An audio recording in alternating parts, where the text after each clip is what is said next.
In February of 2022, President Joe Biden threatened the Nord Stream pipeline. If Russia invades, that means tanks or troops crossing the border of Ukraine again. Then there will be no longer a Nord Stream 2. We will bring an end to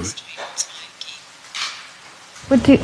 How will you do that exactly, since the project and control of the project is within Germany's control? We will, I promise you, we'll be able to do it. 1 month later, he was a harbinger for World War III. We're showing the strength and we'll never falter. But look, the idea that we're going to send in offensive equipment and have planes and tanks and trains going in with American pilots and American crews, just understand, and don't kid yourself, no matter what you all say, that's called World War III, okay? Let's get it straight here, guys. 6 months later, the Nord Stream pipeline was destroyed by NATO forces. NATO forces who overthrew the Ukraine government 10 years ago. NATO forces who have been building bioweapons labs and missile systems along the Russian border for decades. And now, NATO forces are discussing plans to deploy advanced long-range weapons to target deep into Russia, which would most definitely trigger a full-scale war with Russia. Vladimir Putin responded yesterday to this major escalation. He said that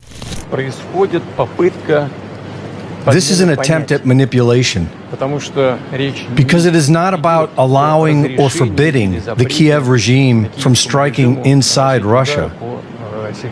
They are already doing that with drones, flying devices, and other means. But when it comes to using AI precision weapons, long-range Western-made ones, that's a completely different story. The point is, and I've already mentioned this, any experts could confirm this, both ours and Western ones, that the Ukrainian army is not capable of launching strikes with modern, high-precision, long-range, Western-made systems. This is only possible with the use of a proprietary system, which Ukraine does not have. This information comes only from European Union or United States satellites, essentially NATO satellites. That is the first thing. And very importantly, maybe the key thing, is that flight missions on these rocket systems can basically only be programmed by military personnel from NATO countries. Ukrainian servicemen are not able to do this. That's why it's not about allowing the Ukrainian regime to strike Russia with these weapons or not allowing it. It's about deciding whether NATO countries directly participate in the military conflict or not. If this decision is made, it will mean nothing less than the direct involvement of NATO countries, the United States and European countries, in the war in Ukraine. This is their direct involvement, and it significantly changes the nature of the conflict. It would mean that NATO countries, the USA and European countries, are at war with Russia. And if so, given the change in the nature of the conflict, we will make the corresponding decisions based on the threats posed to us. Reporting for InfoWars, this is Greg Reese.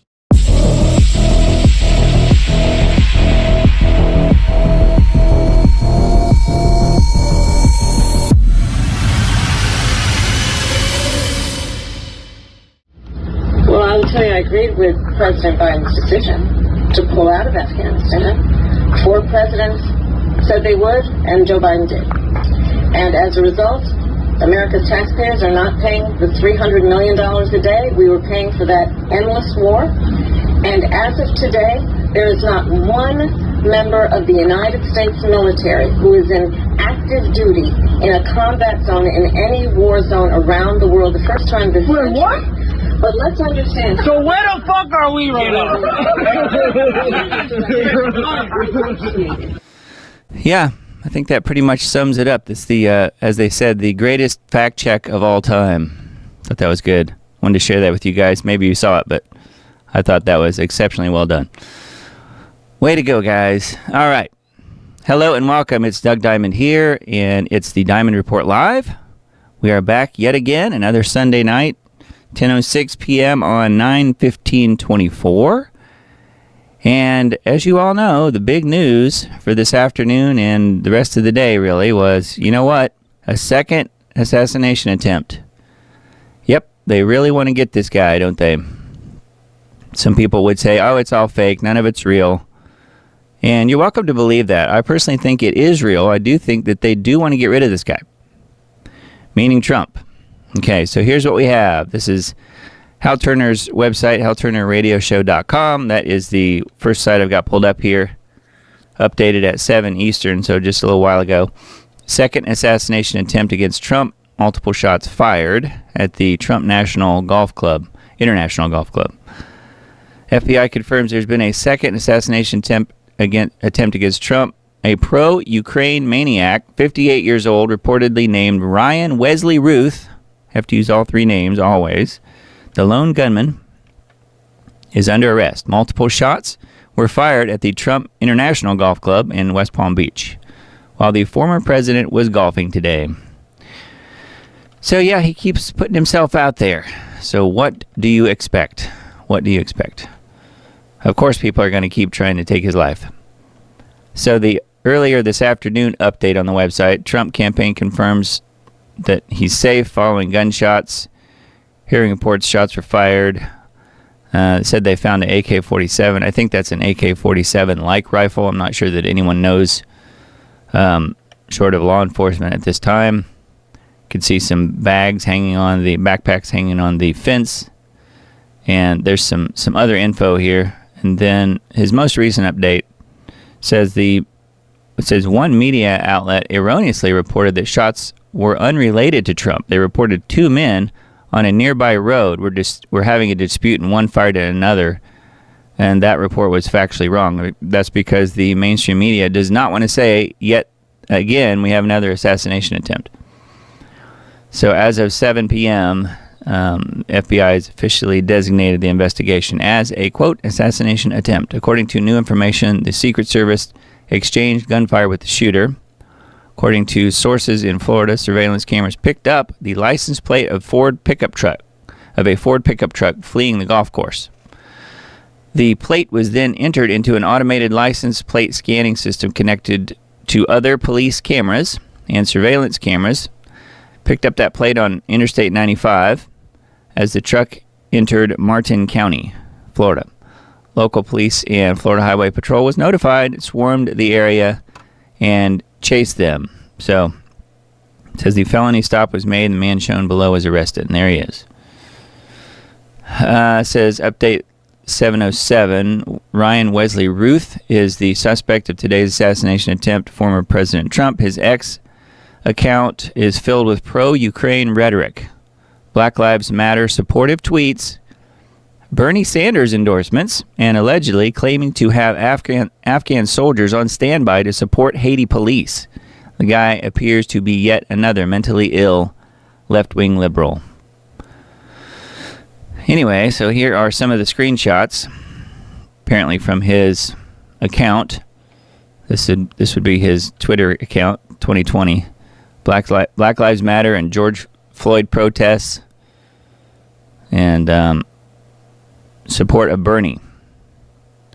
So you guys can go there and look at these different tweets if you want. We won't go through those too much, but here is a video. It says reports now claiming the guy enlisted in the Ukraine army in May. Here's a video of him enlisting in Ukraine now. He looks completely sane, doesn't he? Totally normal. He looks like he's a meth head or something. Who knows? And then these are further tweets, I guess. And then a tweet to Trump himself. While you were my choice in 2106, I and the world hoped that President Trump would be different and better than the candidate, but we were all greatly disappointed. We were all, well, it's mistyped here, but we all were greatly disappointment, and it seems you are getting worse and devolving. You are retarded. I will be glad when you gone. And Trump is the retarded one, and he says, this guy Ryan Ruth says that he was his choice in 2106. Anyway, yeah. And then he's asking Elon Musk if he could buy a rocket from him and load it with a warhead for Putin's Black Sea mansion bunker. So you can see the threats are pretty constant here from this guy. Hal Turner's remark says you don't try to assassinate candidates who are losing. You know, Trump is winning because they've tried to kill him twice. If he was going to lose and they thought they could beat him fair and square, then they would just do it. They wouldn't have to act like this. These are desperate actions, yes, from desperate tyrants. So that's on Hal's website. Feel free to look at that. We'll have a few other articles on this particular subject matter, although we won't spend the entire night on it. So never fear if you are anti-Trumpers out there. I do think that God is, for whatever degree, I do think God is protecting him to some degree. And obviously, I mean, he's stopped now 2 failed assassination attempts. So take that for what it's worth. Does that make you want to go vote for him? I mean, maybe not. Maybe it doesn't. But it certainly will a lot of people when they see how much this guy has had to endure. And yet he persists. He is still around. And the deep state, the council, whatever you want to call them, are certainly not too happy about that. So let's look at the other couple articles I've got pulled up from Hal's website. Russia's deputy foreign minister says U.S. gave carte blanche for Kiev to attack Russia. Our response will be brutal. Russia's deputy foreign minister remarked today, I think this was yesterday actually, the United States is giving Kiev all the carte blanche to strike with long-range weapons deep into the Russian territory. Moscow's response to it will be brutal. I tend to believe them. How about you guys? He went on to say there's an element of serious risk here because the opponents in Washington, London, and other places clearly underestimate the degree of danger of the game they continue to play. All observers to the situation agree this is extremely serious because it is information coming from Russia that did not come from the White House. Because anything out of the White House cannot be believed by anyone. Only they believe their own lies and rhetoric.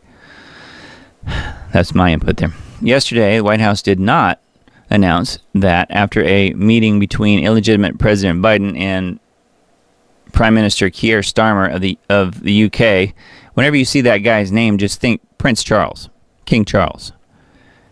When you see Keir Starmer's name, know that he's not doing anything without Charles's okay.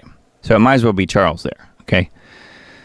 Any approval was given to Ukraine to use West-supplied missiles to strike Russia. There's been zero official word from the U.S. or the U.K. indicating any such a grant of permission was given to Ukraine. This could be by design. They know how insane it will make them sound if they let the information out there, but Russia is saying that this is what's going on. And then Hal says, as mentioned on the Hal Turner radio show last night, meaning Friday night, one possibility coming out of the meeting between Biden and Starmer was that Ukraine was given permission, but it's being kept quiet until Ukraine actually commences large missile attacks against Russia. This remark by Russia's UN ambassador seems to indicate they know approval was given to Ukraine. Yeah, I think that's the side to believe here, is not the NATO and US side, if you get my drift. If this is correct, then the world may witness a sudden, very large barrage of missiles fired from inside Ukraine into pre-war Russia. Says an international observer told me he expects things would go like this. If NATO gave permission to Ukraine to use cruise missiles, Storm Shadow, etc., on territory of old Russia, then Russian Federation will consider that act as NATO directly attacking the Russian Federation. I think by old Russia, they're talking St. Petersburg and so forth. NATO would have struck first, and the Russian Federation would then defend itself. Also, that gives Russia the ability to activate all mutual defense treaties and other international agreements that the Russian Federation has. The Russian Federation would invoke Article 51 of the UN Charter, which holds, "Nothing in the present charter shall impair the inherent right of individual or collective self-defense if an armed attack occurs against a member of the United Nations, until the Security Council has taken the measures necessary to maintain international peace and security. In that case, the Russian Federation will likely retaliate attack. NATO bases, territory, ? With cruise missiles.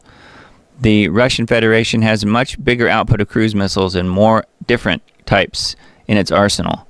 And after that step, NATO will have an excuse to enter into the Ukraine front line, because why not? NATO countries are already being hit with cruise missiles." And it says, "And then we would be in war, officially declared in the UN. We are at the precipice of these events, in my honest opinion." It says, "Another possibility is the complete collapse of Ukraine, the Ukraine front, and Ukraine as a country, which would have a major effect for EU and the US. Such a collapse may even lead to disintegration of NATO, EU, and the USA." It says, "Right at this moment, Ukraine front is collapsing, and there's no possibility that the Ukraine government will be able to reverse that process. The Ukraine government knows that, NATO governments know that, the Russian Federation knows that. This is a bigger moment than some cruise missile attack. This is a decisive moment for the future of all the countries involved." So if you haven't been praying for our people in all countries here, you should definitely do that. I will be doing that myself. Not only people of the United States, but the people of Russia, because we are the ones caught in this soon-to-be meat grinder if they get their way, the powers that be. They are totally happy sacrificing all of our lives in the name of whatever it is that they're trying to do, whatever they're trying to accomplish, taking Russia down, for one, and dividing it up into little pieces and sold to the highest bidder. Apparently, that's come out before. Hal's even mentioned it on his website. So anyway, something to keep in mind. It's not looking good. And I would say too that cruise missile attack could be how it starts, but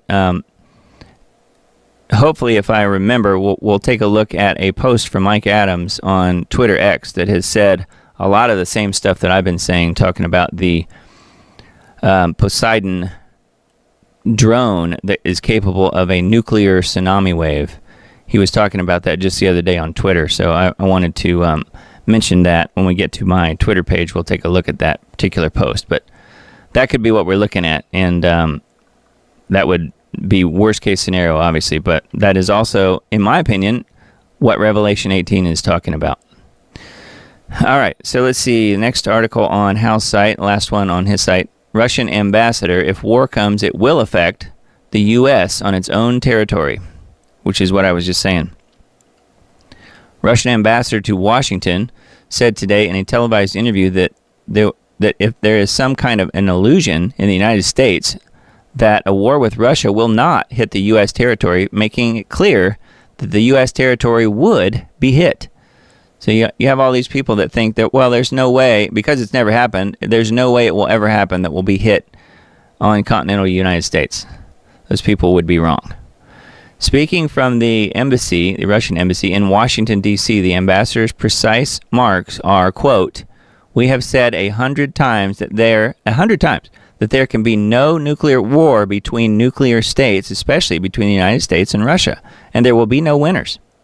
But there is some kind of illusion here that if there is a conflict, it will not spread to the territory of the United States of America.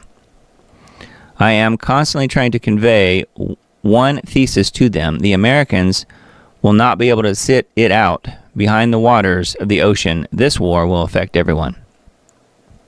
Therefore, we constantly say, do not play with this rhetoric."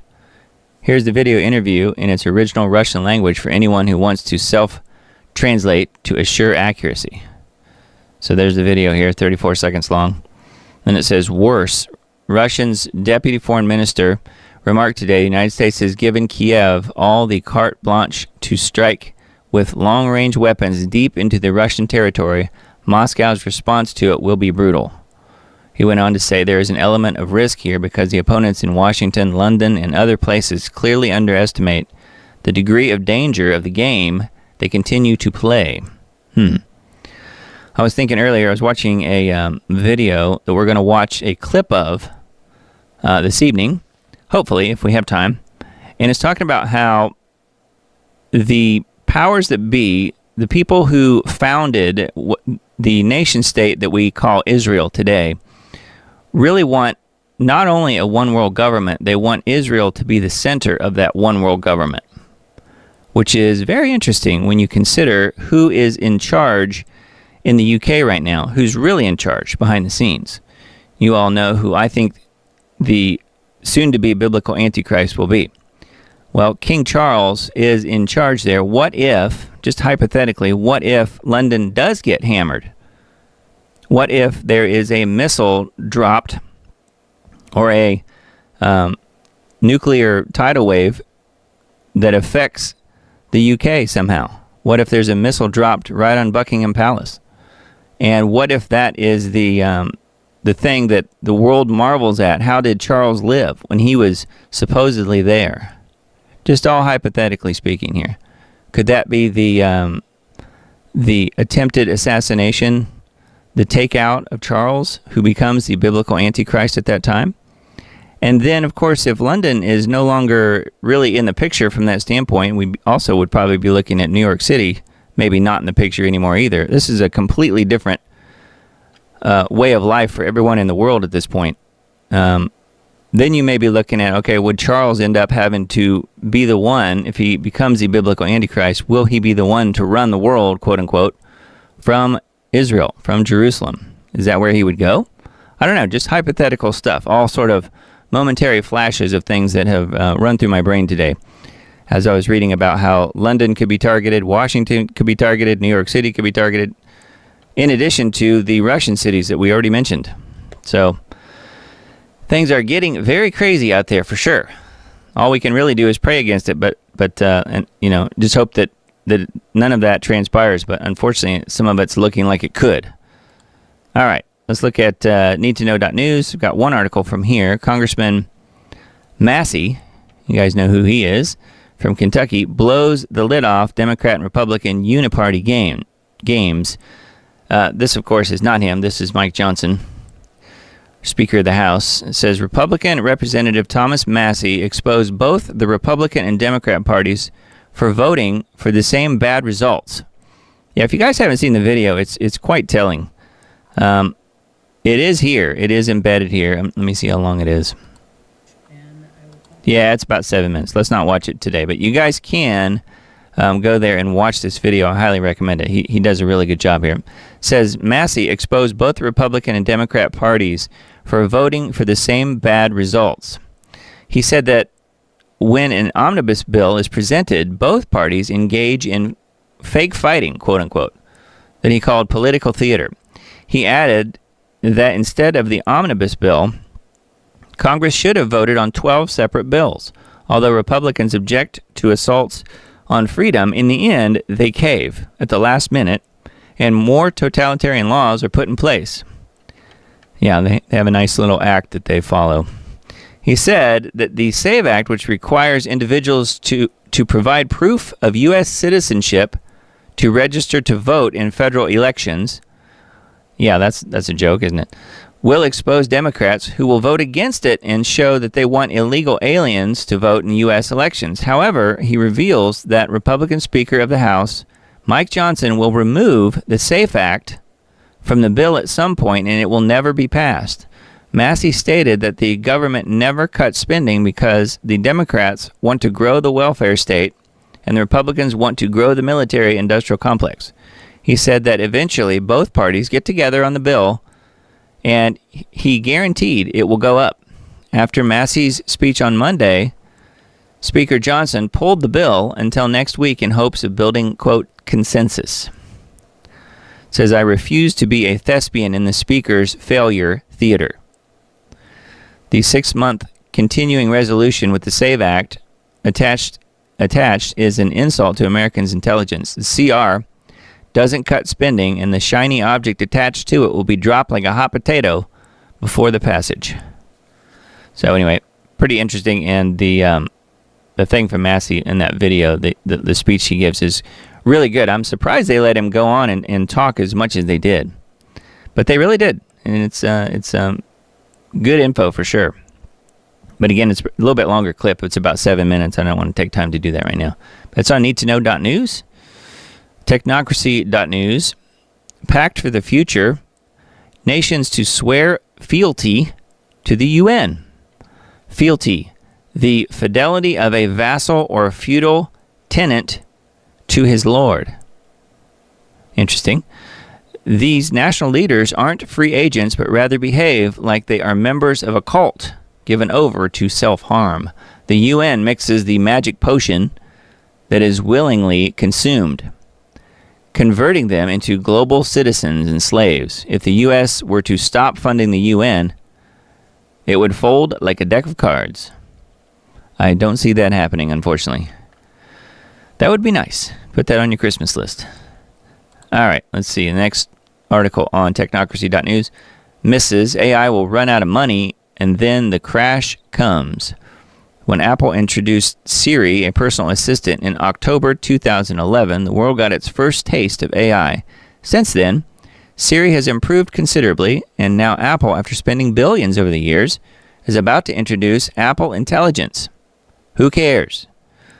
The top uses for Siri are checking the weather and playing music, while 85% of users prefer to type search queries. So they're saying Apple Intelligence is next.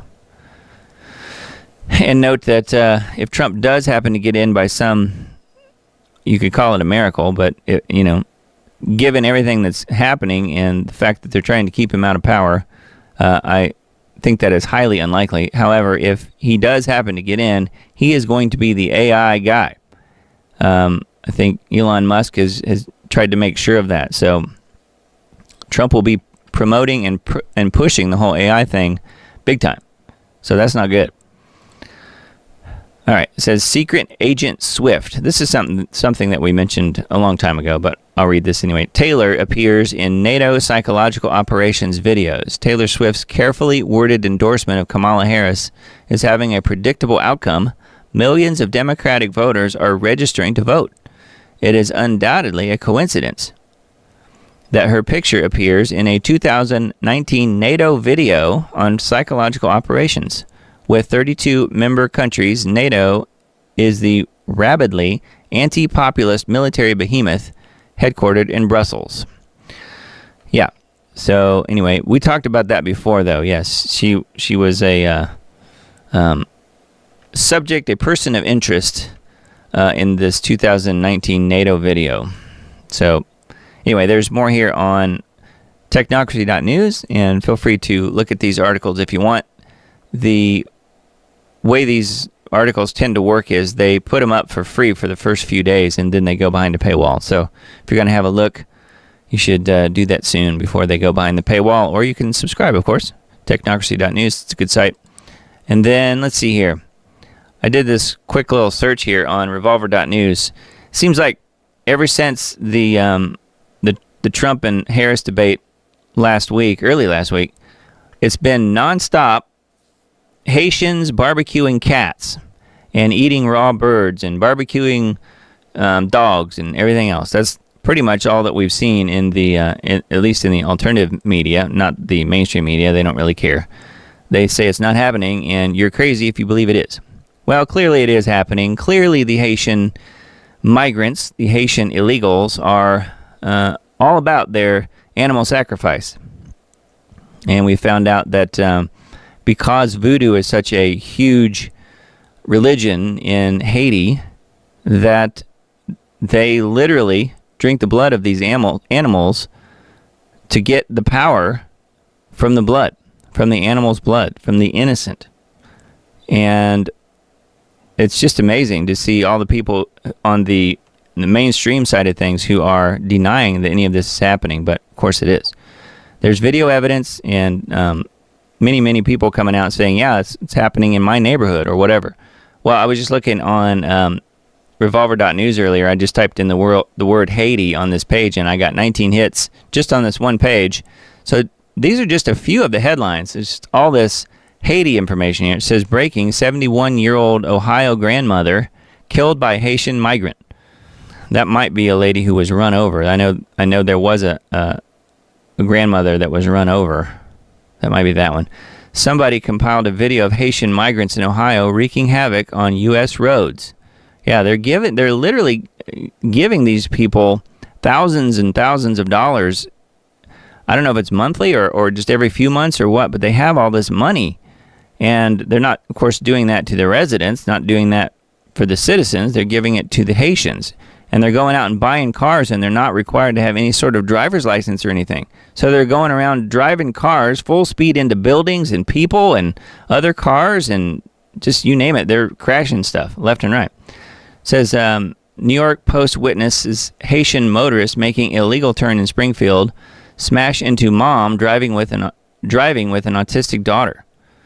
Haitian migrants' reckless driving turns Springfield into combat zone with 8 to 10 accidents a day. Springfield residents claim he saw Haitian migrants sacrificing animals. Haitians move in, stole 2 of his cats, and skinned them. So this is just a few of the headlines here. It says, journalist travels to Ohio where more residents corroborate the Haitian cat-eating stories. Biden-Harris initiative could be giving well over $1 billion in federal benefits to Haitian migrants. Please give me a reason to stay. Desperate Springfield, Ohio citizens speak on Haitian migrant crisis. Watch Darren Beatty, who heads up this website, revolver.news, drops the dirty, politically incorrect truth about Haitian migrants to Congressman Gates. Dominican Republic put up a wall and drones to prevent Haitians from crossing their border. I wondered about that because how they're all the same island, really. And if you look at an overhead shot of the island, you'll see that the west side of the island, which is where Haiti is completely deforested, completely void of much life, really.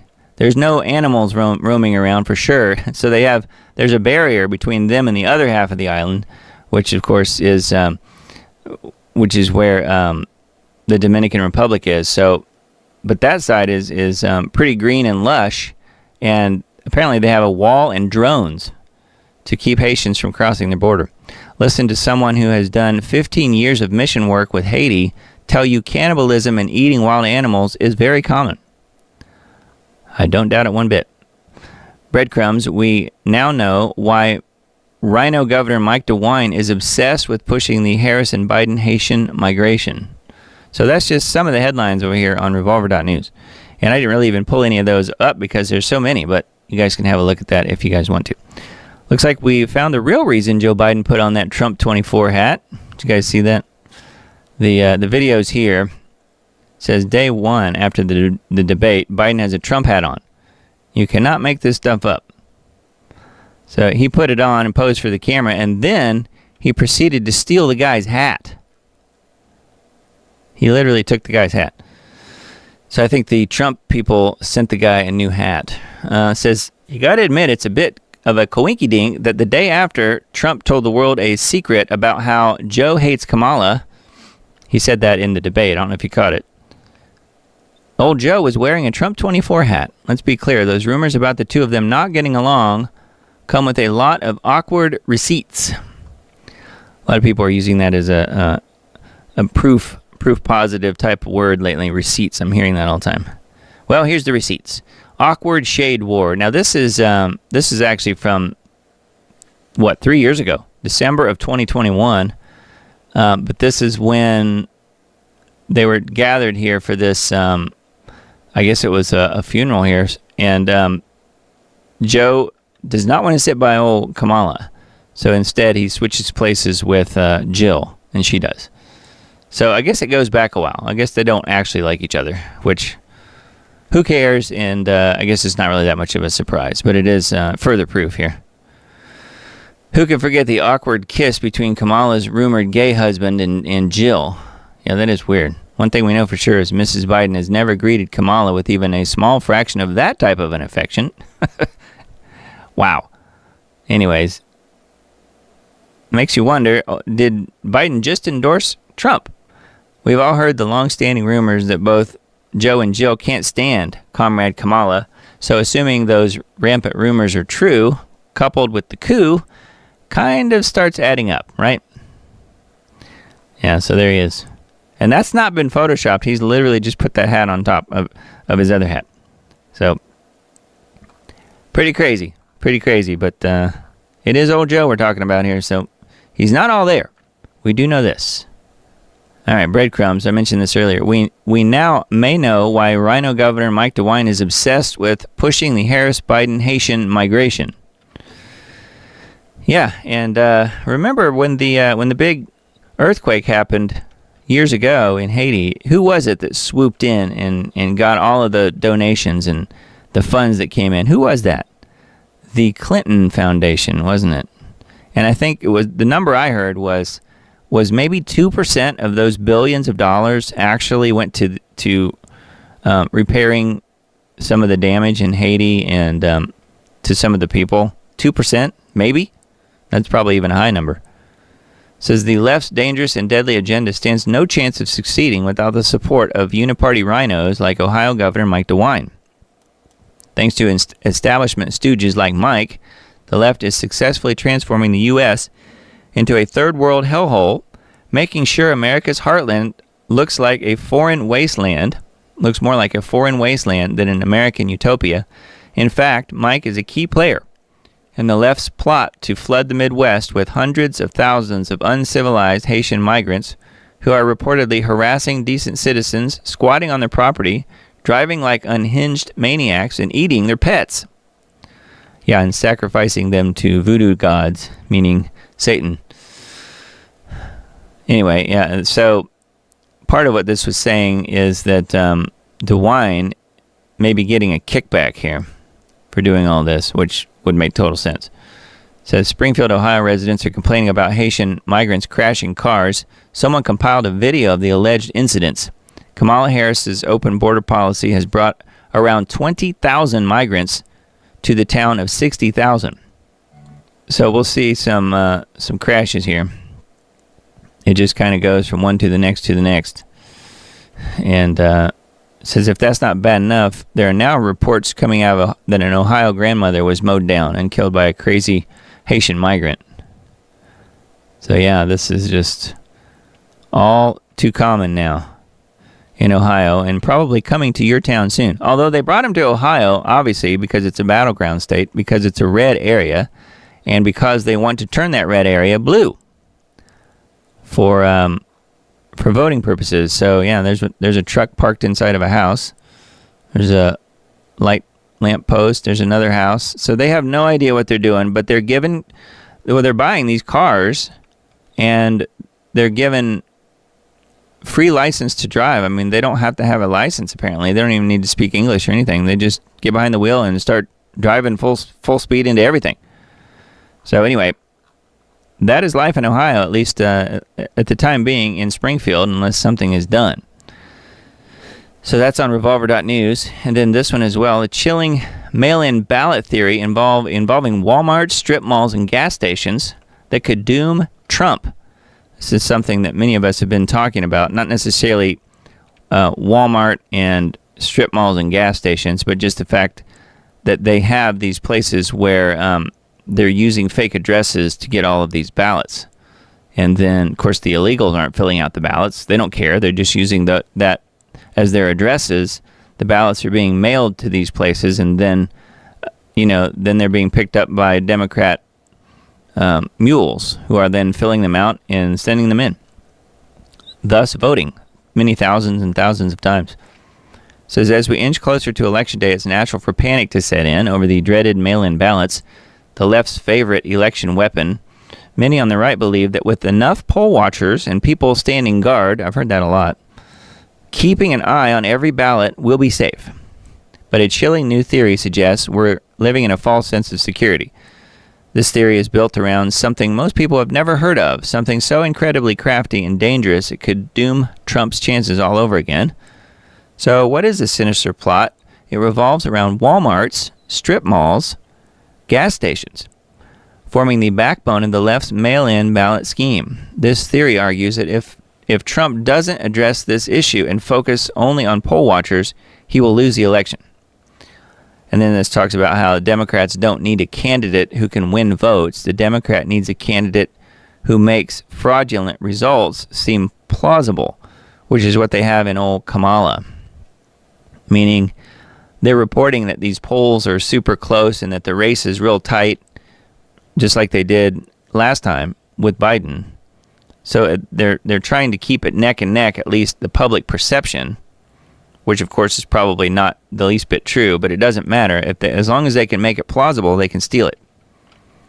So that's what this is about, this whole article. So let's see. Omega 4 America's Substack quotes the great political blog Conservative Treehouse and the mail-in ballot scheme they've helped to uncover, which targets Walmarts, gas stations, and strip malls. The scheme is so well crafted that they estimate Trump will lose Michigan, Wisconsin, and Pennsylvania because of it. So this is the Conservative Treehouse saying this, which is a well-known conservative outlet, I guess. So yeah, it says the piece goes on to explain how these ineligible addresses will make up the majority of mail-in ballots for Kamala, just like they did for Biden. So they're just rerunning the same fraud over and over again because it worked so well last time. So they're doing it all again. Anyway, something to keep an eye on, and quite a bit here on this particular article. This is on revolver.news as well. Oh yeah, I wanted to play this for you. This is a recent post that someone put up of a Tampon Tim speech where he made just a little bit of a gaffe. Because this started, and I love this story, as a young prosecutor. Kamala Harris talked about going in that courtroom for the first time. Because this started, and I love this story, as a young prosecutor. Kamala Harris talked about going in that courtroom for the first time. Did you catch it? A young prostituter. Well, that pretty much calls it like it is, so I will give him that. He did say a little bit of truth there, although I don't think he intended to. Old Tampon Tim, as a young prostituter, Kamala Harris, ... Yep. Anyway. Yeah, wow, Walls actually can tell the truth, this person says. All right. So more signs in the heavens. It seems like every time we turn around, there's another eclipse or a blood moon or something. So here we go again. Blood red supermoon eclipse is set to grace the skies. Here's how you can see it. So it's coming up. It says the sky will put on a spectacular show next week. The harvest supermoon, which will appear 14% larger, will rise on Tuesday, September 17th. So coming up this week. So circle your calendars. It says and experience a partial lunar eclipse when a piece of it falls into the Earth's shadow. Not only will part of the full moon look darker, but the lunar surface is likely to shine a blood red color because the only sunlight reaching it passes through the Earth's atmosphere. So that's why. And if it was a flat Earth, maybe it'll make a rectangle size shape of the shadow. I don't know. So the supermoon only occurs when the moon is at its closest distance to Earth in its elliptical orbit, referred to as the perigee, at 226,000 miles away. The moon is typically 238,900 miles from our planet. Yes, and it still has not been walked on by humans. At least not by way of a rocket getting there. That's for sure. Anyways, just wanted you guys to know about the blood red supermoon eclipse coming up. It's on Tuesday. So yeah, check into that if you guys want. That's on Daily Mail, that particular article. I thought this was a little weird. The September 2022 date was back when old King Charles assumed the reins after Her Majesty, whatever you want to call her, the old biddy, passed away. It says a new statue of Queen Elizabeth was unveiled, but the art piece was ridiculed by fans.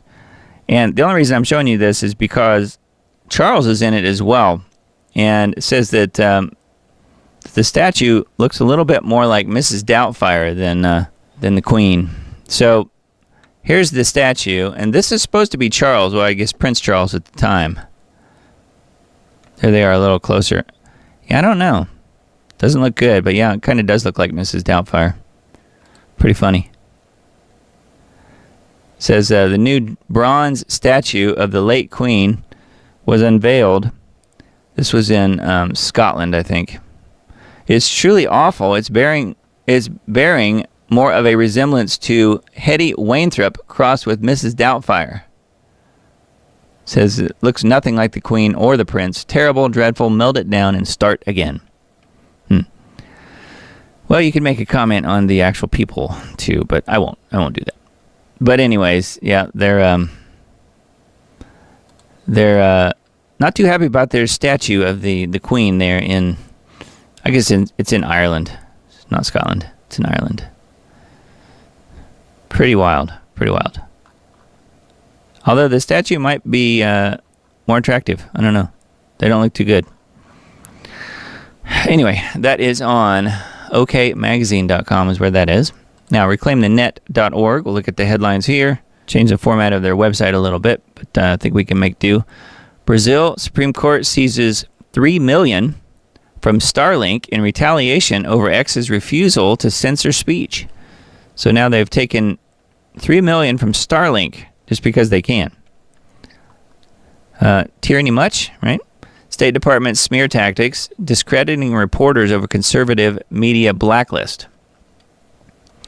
Interesting. And then when the watchdogs are watched, challenging the DOJ's surveillance tactics. So yeah, and then behind closed doors, the UK and US plot global speech crackdown. Yep, something that we've all been noticing more and more all the time. UK lawmaker Dawn Butler to summon Elon Musk over misinformation and algorithm use on X. So they're going to try and get Musk to appear in court maybe over in the UK. Hopefully he's got some good bodyguards as well. Not saying he's perfect, he certainly isn't, but they want to get rid of him as well, it seems like, at this point. Free speech and censorship. Free speech group slams Pennsylvania Governor Shapiro's gag order on public employees. California Attorney General pressures top social media and AI executives to address misinformation. So there's all these calls going out for censoring of misinformation, which of course is just anything that they disagree with, anything they don't like. That's misinformation. If we don't like it, then it's misinformation. Doesn't matter what you say. Australia's latest censorship bill threatens big fines over online misinformation. So here we go again. It's like every country pretty much. Biden administration probe for alleged role in Brazil's social media crackdown. Rumble dominates debate night as alternative media streaming surges. So yeah, I guess Rumble did well on the night of the debates. German lawmaker proposes blocking X and taking action against Musk for non-compliance with censorship demands. So how dare he? They know Jack Dorsey certainly would not have done that. So they want the old Twitter 1.0 back for sure. So anyway, that's some of the headlines on reclaimthenet.org. Good site. And then got a few Liberty Beacon articles as well. Vets, families fuming. Harris makes no American troops in war zone claim, which is the video that we started the show with tonight that I played already. Family members of the U.S. service members injured in the line of duty criticized Harris for claiming that no U.S. service members are serving in war zones. Harris made the claim during Tuesday's presidential debate. Yeah. That for some reason, though, they didn't embed that really good video that I played for you guys already. I won't bother playing it again. If you missed it, you'll have to wait until the rebroadcast of the show here tonight, but it's a good one. Up to 50,000 U.S. service members currently serve in the Middle East and Africa in locations where they receive hostile fire or imminent danger pay monthly. And yet, Harris claims they don't exist. You're crazy. Gaslighting much, right? Gaslighting much. Yeah. Australian government to ban social media for kids. Banning social media. Got to protect the kids after all, right? The Australian government is set to impose social media age limits amid increasing concern over the effects of social media on youth's mental health that their prime minister has announced. Legislation is to be introduced later this year and is expected to gain bipartisan support, calling to ban social media for under 16s. So we'll see what happens there, but I mean, I'm not really all for social media for kids, but it is interesting if they're going to ban it for 16-year-olds and under. Who's to say they won't ban it for 32-year-olds and 42-year-olds and so on and so forth? I mean, where does it stop? RT.com, would-be Trump assassin obsessed with Ukraine. The suspect was allegedly willing to fight and die for Kiev and tried to recruit volunteers to join him. Another botched assassination attempt. So I guess with this botched assassination attempt, they can cover up the first botched assassination attempt too. So we'll see how things unfold with this, but yep. Ryan Wesley Ruth is what they're reporting, and yeah, we'll see where it goes. And then Secret Service thwarts second assassination attempt on Trump. This is on WNG.org on the SIFT. Authorities have captured suspect in assassination attempt. A few more details here, not too many. So there's that article, and then one more from this same site. Thought it was interesting. This is something that you may not have heard about. Vietnam typhoon death toll passed 230. So typhoon. Rescue workers in Vietnam on Friday retrieved more bodies from areas hit by flash floods and landslides. So more weather warfare or weather off the rails. So 233. Says over 50,000 people were evacuated from their homes to escape the typhoon. More than 100 people were still missing, and more than 800 have been injured as of Friday. So, wow. In Vietnam. So, that is on WNG.org as well. Headlines on the People's Voice. First one is murdered FBI chief's last interview uncovered. DC elite are satanic pedophiles. No kidding. And then Trump blasts the Biden-Harris regime for running largest pedophile ring in history. Which of course they're doing, and they're importing kids by the millions at this point. New World Order announced plan to use AI to deprogram conspiracy theorists. So here's what they're going to do to you.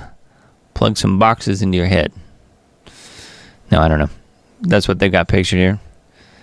New World Order is planning to use AI to deprogram millions of people who believe in so-called conspiracy theories. So good luck with that one, right?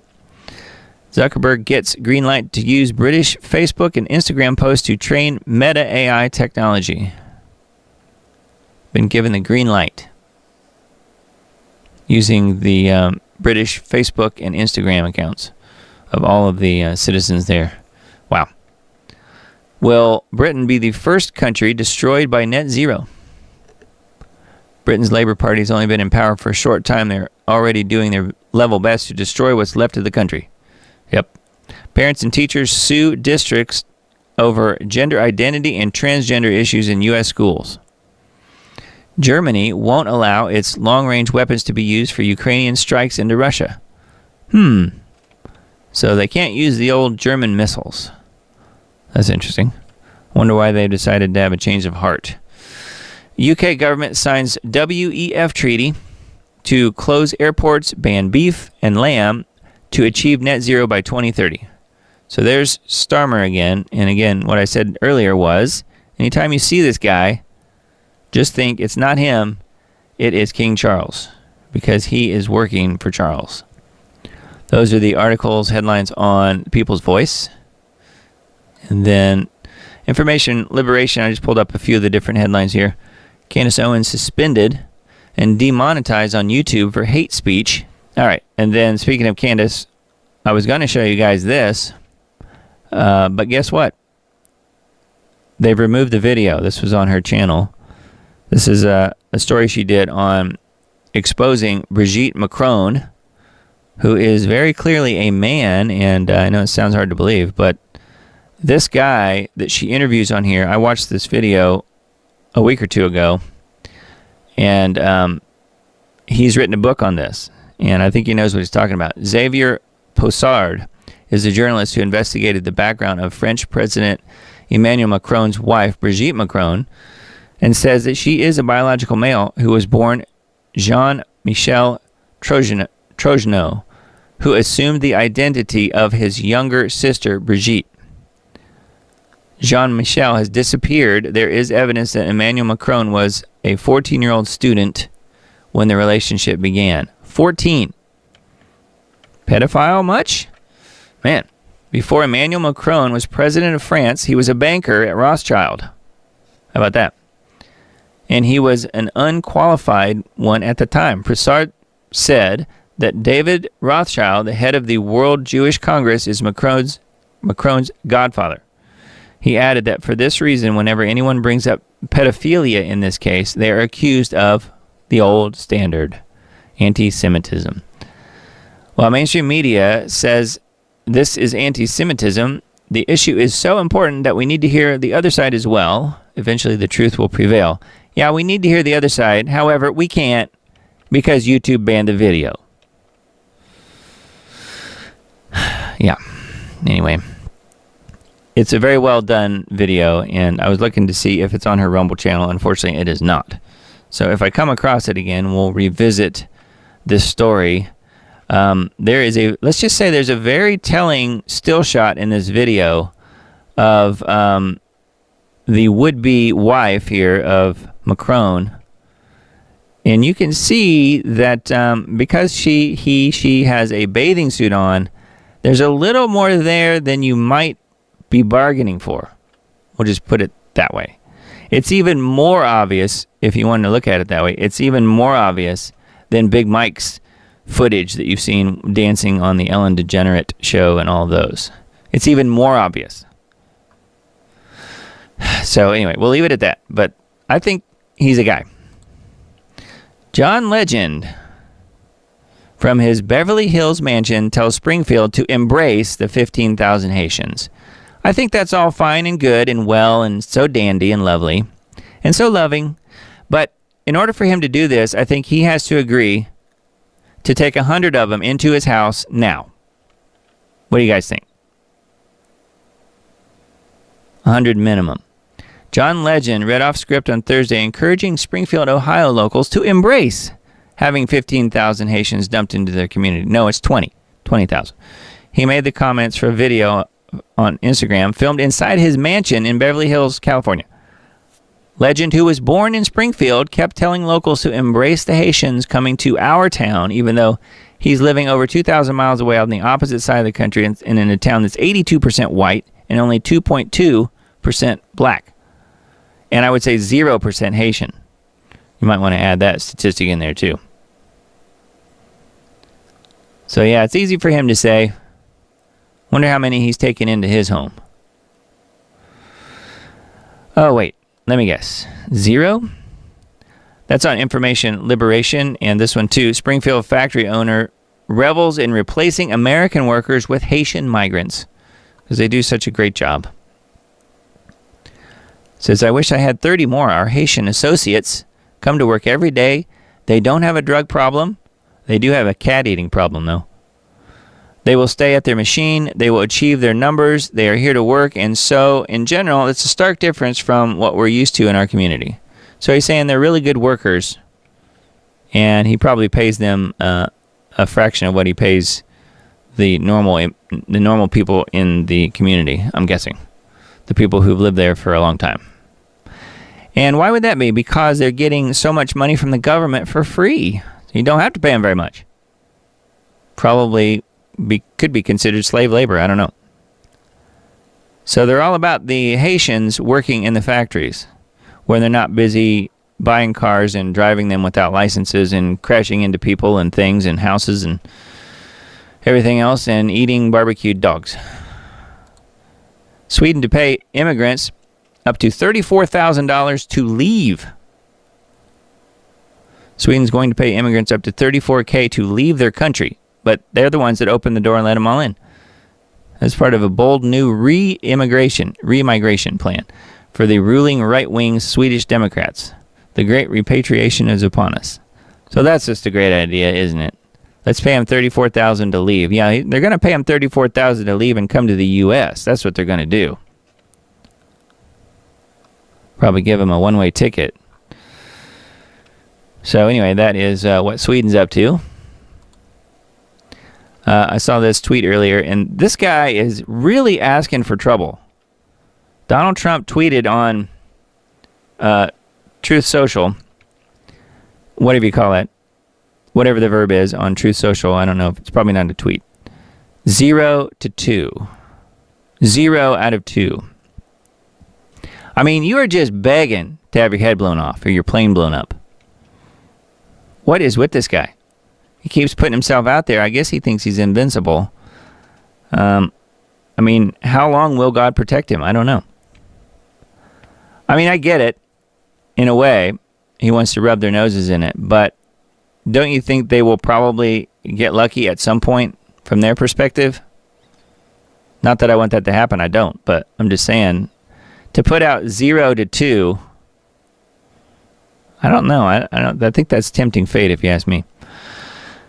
Anyway, and then here's a video of the Ryan Ruth Facebook page. This is some of the wonderful screenshots and pictures of him. Thanks to Real Jake Jacks, who managed to archive his Facebook page before it got deleted. The page contained posts about recruiting mercenaries for Ukraine and fighting for Taiwan against China, Maui, and mentions of FEMA, Israel, etc. So it's got all kinds of interesting, juicy little tidbits here on the old Ryan Wesley Ruth website, or Facebook page, I guess, is what this is. This is posted on Twitter X, though. So yeah, he was big into Ukraine, I guess. So more info will come out. There's no question. I thought this was very true, and listen to this. This is probably what's going to unfold. We'll just have to watch and see if we get gaslit this much. The left. No one is eating people's pets, which means that we're 1 week away from why do you care that people are eating pets? And we're 3 weeks away from why eating pets is a good thing, which means we're 4 weeks away from refusing to eat pets is white supremacy. That's where we're headed. So a month from now, we'll see if refusing to eat pets will be called white supremacy. It's a joke, but how true it may be. UK. I thought this was pretty wild. The UK is reporting a rapist was released due to prison overcrowding, arrested on suspicion of rape just seconds after walking free. He's got his hood up, but he doesn't look, let's just say, he doesn't look like he's from the UK. I think he was maybe imported, if you know what I mean. United Kingdom has begun releasing convicted criminals from prison in a bid to alleviate overcrowding. Yeah, there's too many white people making posts on Facebook filling up the prisons. Started earlier in the week, the program is already under scrutiny after an inmate was rearrested on suspicion of rape just moments after being set free. So there you go. Again, mentioning Keir Starmer. King Charles Starmer. So that was on, what was that site? thepublica.com. And then RT.com, UK approves Ukrainian missile strikes deep inside Russia. This is according to The Guardian. So they are reporting, RT is reporting that it did come out that the UK at least has approved these missile strikes, which is what we were talking about at the beginning of the show here. Hey, it's 11:11. I just looked at the clock. 11:11 p.m. The Western media is manufacturing public consent for the move, according to a Russian senator. Washington and London may have already decided to let Kiev use long-range missiles for strikes deep inside Russia and are now seeding the narrative through the media. Yeah, they're playing it very carefully. Britain has already given the green light for the use of Storm Shadow missiles. The Guardian reported on Wednesday, citing anonymous government sources. London, however, is not expected to announce the move publicly, the source claimed. No, they'll just start sending missiles into Russia. That's what they'll do. Sharing is caring. That's what they say. As soon as they send the missiles flying into Moscow or wherever they're going to bomb first. This is an absolutely insane video. A Springfield, Ohio homeless advocate tells the city council that landlords are kicking people out of their homes and replacing them with Haitians, and that the Biden-Harris government is paying them to do it. He says he personally knows someone who lived in a house for 7 years.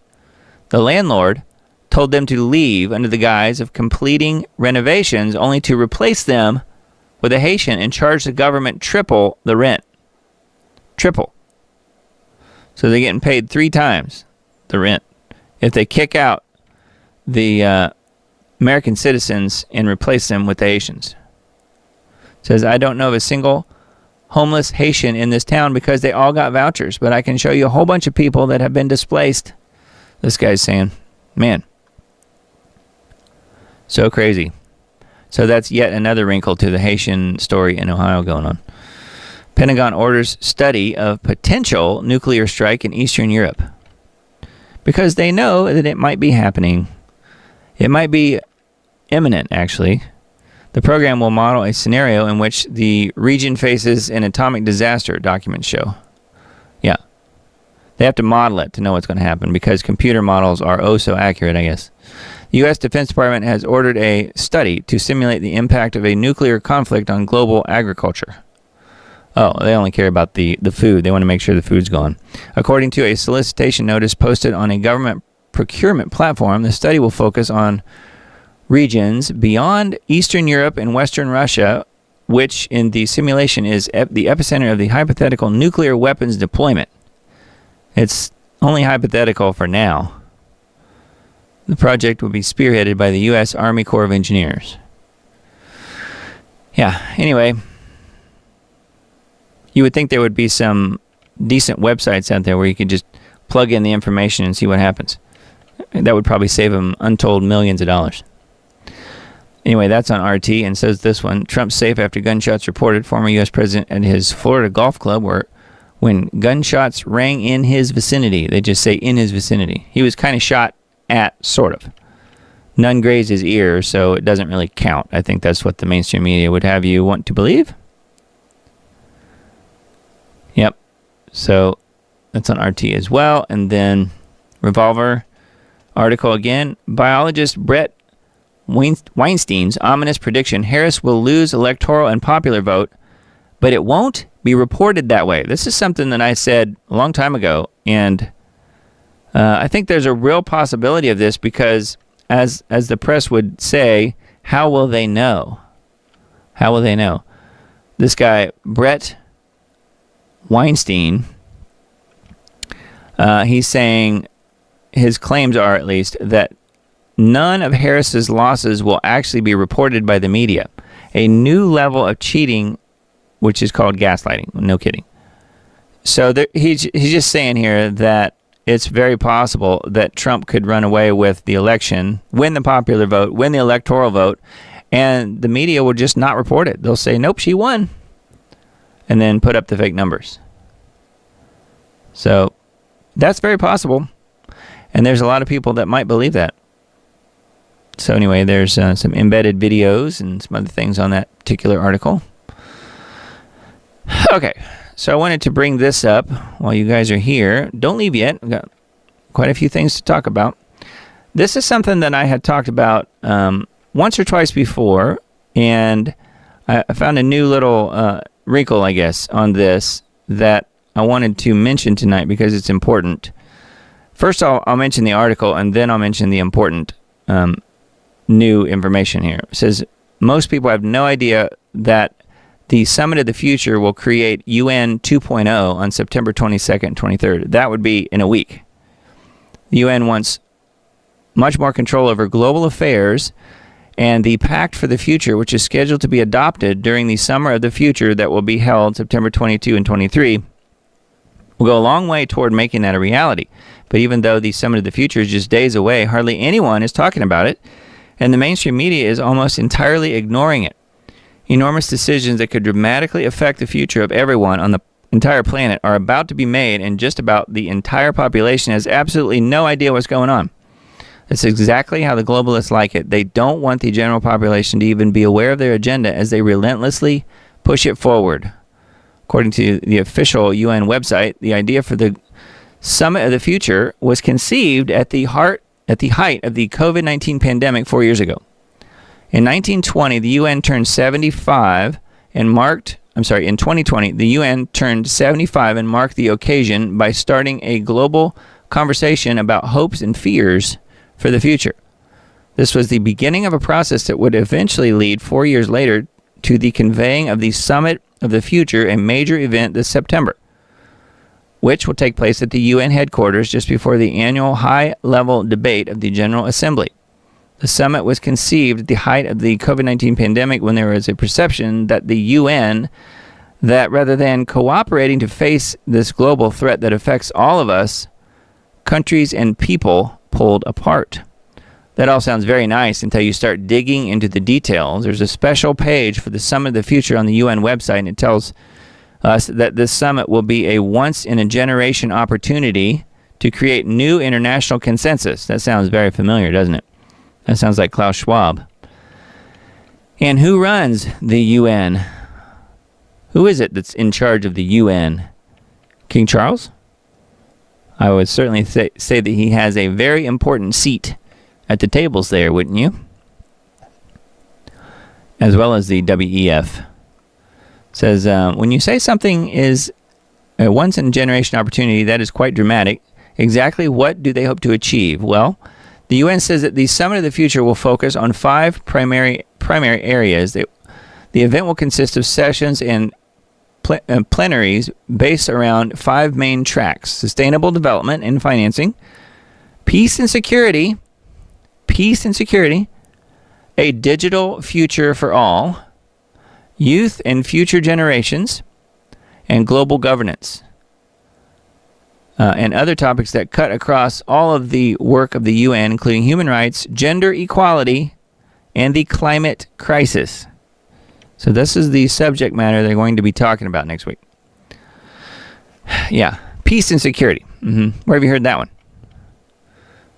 So it's the 5th area that concerns me the most. Global governance is just a fancy way of saying global government, and apparently there are big plans for changing the way the UN operates. Yeah, I'll be thinking about things like digital IDs and punishing people for, quote, misinformation and all kinds of fun stuff.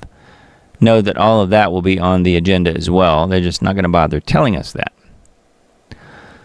Says global government's a fancy way of saying global government.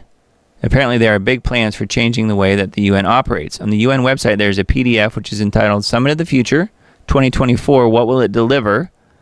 It was not easy for me to find. On the second page of the PDF, there's a section called Transforming Global Governance, and it contains some very alarming plans for a far stronger UN than we have today. All right, here's what it says.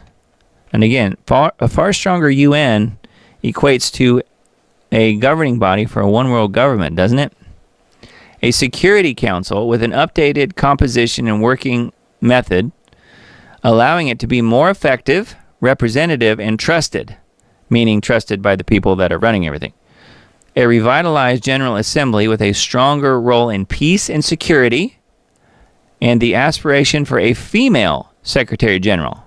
So they only care about what sex the Secretary General will be, and probably what kind they have, versus getting the quality, the merit in there. They don't care about that. So yes, a female aspiration for a female Secretary General, a stronger ECOSOC, ECOSOC, and steps toward the revitalization of the Commission of the Status of Women, strengthening peace-building commission that bridges more effectively to other actors, including international financial institutions. A strengthened UN human rights pillar that is better resourced and coordinated. A UN that uses innovation, data, digital tools, foresight, and behavioral science effectively, UN 2.0, and a sustainability finance UN development system. Deepened partnerships between the UN and other stakeholders, including civil society, the private sector, regional organizations, national parliaments, and local and regional authorities. When do we get to debate any of this? Well, the answer is we don't. It all comes from the elites, doesn't it? Anyway, I just wanted you guys to know about this. It's coming up. They're going to be talking about all these things. Digital tools, to me, that means AI controlling things. It says if they're going to make radical changes to how the UN works, isn't that something that our leaders should be talking about? I especially don't like the term UN 2.0. Yeah, they're calling it that themselves. I'm not exactly sure what the term means, but I don't want any part of it, this person says. Yeah, I agree. Unfortunately, we're not going to be given a choice. It's going to be rammed down our throats. Anyway, there's quite a bit here. This is on a website called The Most Important News. And we'll link to this and all the other articles in the Substack post. Now, here is what I wanted to mention about all of this. So we have this article. Oh, here's the actual UN, what's it called? The global, what is it? The Summit of the Future. And the PDF that they're talking about is also linked to from here as well. And I've linked to this before on the Substack post, but it's been several weeks back now. Here's a video about how wonderful it'll be and how they're only going to be fighting for the people and they don't care about the elites and any of that stuff. I'm joking, of course. Who are the key players? What happens next? See, this is the rainbow thing you see around Charles all the time. He always has that around him. Little pin that he wears, lapel pin. Anyway, this is the kind of the propaganda page here on the UN website. But the other thing I wanted to mention here, the reason I brought all this up is because my good friend Loyalty in the Last Days, who is a channel that we've referenced here many, many times over the years, off and on, and we've even done some broadcasts together. Well, I just found out in the last week or so that my good friend Adam here, who runs this channel, Loyalty in the Last Days, he is Loyalty, his real name's Adam, passed away unexpectedly. Now, he did not die suddenly, if you know what I mean. He did have an issue, and I don't want to go into any details. I just know that he passed away at a far younger age than any of us thought he would, and it's very sad, and I miss him. He was a friend of mine. He's passed away, but he is with Jesus, guaranteed. He loved the Lord very, very much. And I was just going to read his little about thing on his YouTube channel. I think it really sums up what he was all about, at least his online presence, what he was all about. Welcome to my channel. I created this channel to spread the good news, the gospel of Jesus Christ, and expose the unfruitful deeds of darkness in the world using a biblical lens. The hope is for the audience to accept the life-changing message of our Lord Jesus Christ's love and forgiveness through the power of his death, burial, and resurrection. Through a biblical lens, we will examine current and past global news and events, technology, science, genetics, protein folding, economics, biology, synthetic biology, artificial intelligence, blockchain, cryptocurrencies, quantum mechanics, quantum physics, quantum computing, geoengineering, ancient modern forms of divination and geomancy in relation to modern-day technology, and more. Then he says, John 3:16, King James Version, for God so loved the world that he gave his only begotten Son, that whosoever believeth in him should not perish, but have everlasting life. Grace and peace to you in Jesus' name. Much love, Loyalty. And then he's got some links here to his social media, different presences on those different platforms: Telegram, Instagram, Twitter, as well as YouTube, of course. And he and I did a couple I think it was maybe 2 broadcasts together. One of which is right here. This one, he is really just in the chat. He's in the chat here on this one. It's on the live tab.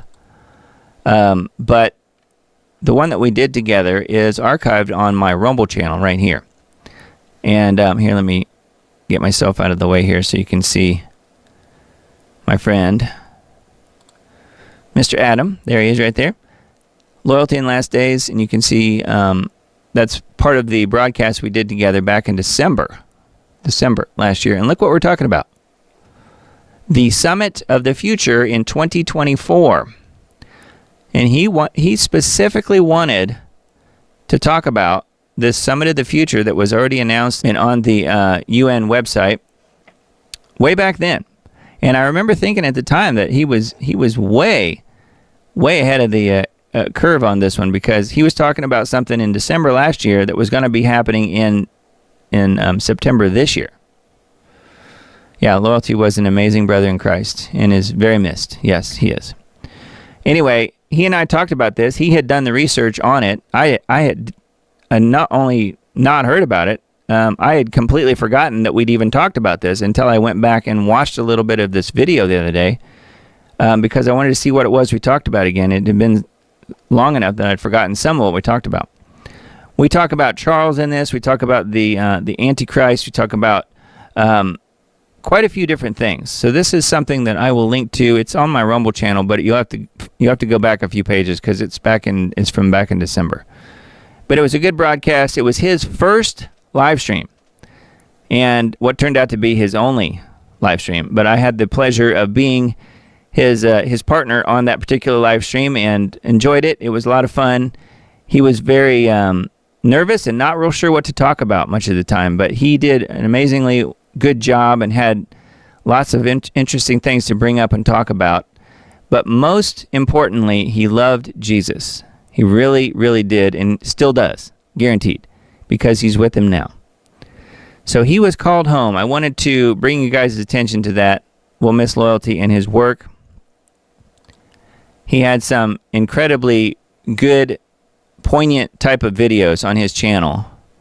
And you'll see on here that there's quite a few different videos talking about all those things that we mentioned already. He did a lot on technology and a lot on Book of Revelation type stuff. So know that those videos are out there. I think the channel, I've exchanged just a few messages with his wife, and the channel hopefully will stay there, although she doesn't have the sign-in for it. So I'm not really sure what's going to happen with his channel. So I will say this. He and I shared a live stream account that I can still access. So at some point, whenever his wife and I have a conversation about it, at some point I'm going to do a short tribute video and put on his Loyalty in the Last Days channel on YouTube, so that people who are subscribed to his channel there and probably wondering why there's not been any content in quite a few months will at least find out what happened to some degree. So I just wanted to mention that, and that we will all miss Loyalty. I think he was a really good person and a good friend of mine, and unfortunately, he was taken too soon at a young age, seems like. Anyways, I just wanted to mention that, and the whole thing about the Summit of the Future, though, is really wild, especially because he was talking about that in that broadcast from all those many months ago. And it turns out there was no way to know that he was going to pass away in that very month, in September of 2024. So very strange. Anyway, again, we'll link to all this stuff in the Substack post, so make sure you're on that list. And then, let's see, headlines on Natural News. U.S. State Department Biden-Harris regime desperately trying to ignite World War III before the election. Yeah, it seems like they really want to get Trump out of the way so they can move forward with World War III. So, I don't know. Maybe it's just me, but it seems like that's what's going on. For the first time in history, interest on U.S. debt surpasses $1 trillion and now threatens Social Security as the greatest government expense. Yep. debt. And then talking about more of the Haitian migrants, Kamala spewed 21 false claims and hoaxes that ABC debate moderators just ignored. Yeah, it was fine if she did it, but they kept fact-checking Trump. They did that several times, and they never fact-checked her one time, even though she lied constantly. I don't know if you guys saw any of the debate, but it was very one-sided. It was 3 against 1. The two moderators and Kamala versus Trump is what it was. And he freely admitted that as soon as it was all over. So those are some of the headlines on Natural News. Leo Hohmann's article on the top of his site, Pray for Peace, as the madmen of the West are about to plunge the world into a mass death scenario that will catch Americans completely by surprise. You will know about it because you've been listening to this show. But yeah, most people will have no clue until they hear the missiles flying or until they see the bright white flashes. Says Western media stays mum on the biggest story of the century, and Americans remain fixated and distracted by petty politics and whether Haitians are eating cats in Ohio. It's just a matter of time, days, perhaps hours, before the Biden administration approves Ukraine's use of U.S. missiles to strike daggers deep into the heart of Russia. I think they've already done it, don't you? Putin has removed all confusion, saying such action amounts to a de facto declaration of war against the nuclear-armed 1,100-year-old sovereign state of Russia. He will respond in kind. Yeah, and that's what I think we're all in for. And I think I said on the last broadcast that Septembers are always highly eventful months, it seemed like, in some form or fashion. And I don't expect this September will be much different. And then his other article, he doesn't have on his website, but it is on his Substack. I thought it was kind of interesting. It says UN Summit of the Future, which is what we were just talking about, will kick off September 20th through 23rd and build framework for new One World system, which is what this show has really been harping on. One world government coming soon. It's here now, really. They're just uncloaking it. This conference in the heart of modern Babylon, which is what I've been calling it for some time, meaning New York City, marks the unveiling of the beast system and the nations of the world affirming the supremacy of this system. Architecting the beast system, total information awareness, total control. This is what they want. This is what they feel like they will achieve, I'm sure. This is also the beast system, and the mark of the beast is how it all works. The United Nations will be meeting soon to secretly negotiate a series of pacts in its so-called Summit of the Future. The goal, in the words of the UN and its top officials, is to establish the framework for a new one-world system tailored to the digital age in a restructured world. No matter how they try to dress it up with euphemistic buzzwords, spouting off promises of more equality and a world that's more inclusive, more efficient, and more resilient, this new system will not be a friend of freedom. No. The only people that will have freedom will be the people that will be running it. So, quite a bit of info here on Leo's Substack, leohohmann.substack.com. So yeah, that's one of the Substacks that I recommend from my Substack. So you can get to it from mine, or you can just go to leohohmann.substack.com to peruse the news on his site. Anyway, I thought this one was interesting. Ford files patent for in-car ads based on conversations. It's okay if they listen. We all know that our phones are listening anyways, but this is saying your car is going to be listening too. Ford Motor Company recently filed a patent that allows for in-vehicle advertising that are curated by the car listening to conversations by the driver and passengers. And if they're listening to you, they're probably also what? Watching you. That's my guess. The patent, first reported by Motor One, explains how the system would use the driver's destination, route, speed, traveling history, location, traffic, and more to determine the type of ads to show you and how many to display on the vehicle's various screens. Even the type of road that you're driving on, such as a city street or a highway, could determine the number of ads you see. Ford will be watching. There it is. I just said it. And Ford will be watching. Motor One reported. Ford would also assess cab members, would interact with the advertisements along with the monitoring acoustic information such as tracking in-car conversations to help it understand the user's tolerance for a particular advertisement's count. If there is silence in the vehicle, the dash might play an audio ad to kill the silence. Yeah, because you you wouldn't want any silence where you could be doing silent prayers or anything like that. Nope. It's going to be, your silence is going to be killed if you're driving a Ford vehicle. I'm assuming these are probably electric vehicles, although I don't know. It may just be any vehicles. Yeah, it says car pricing and review website Edmunds calls it a bad idea alert. No kidding. But that will not stop them, will they? They'll do it anyway. So, in-car ads based on conversations. That's on Wine Press. Cashless society. Several major British grocery chains go cashless in scores of locations. British. And who is it in charge at the UK over there? Major grocery stores and gas station chains in the UK are now going cashless at a large number of locations, marking a significant shift in British commerce and currency use in the country, but has caused outrage with some. Only some. The rest of them are fine with the Mark of the Beast system being rolled out. That's fine. Anyway, an open and frictionless location. Frictionless. Since when does going to the store need to be frictionless? But I guess that became a big thing, an important little selling point, I suppose, during the quote pandemic. But apparently it still is. There's still people that are worried about that. So that is happening in the UK, and then I've also heard that the coffee chain here in the US, the one that I never go to, but I never go to it on purpose. What's it called? Help me out.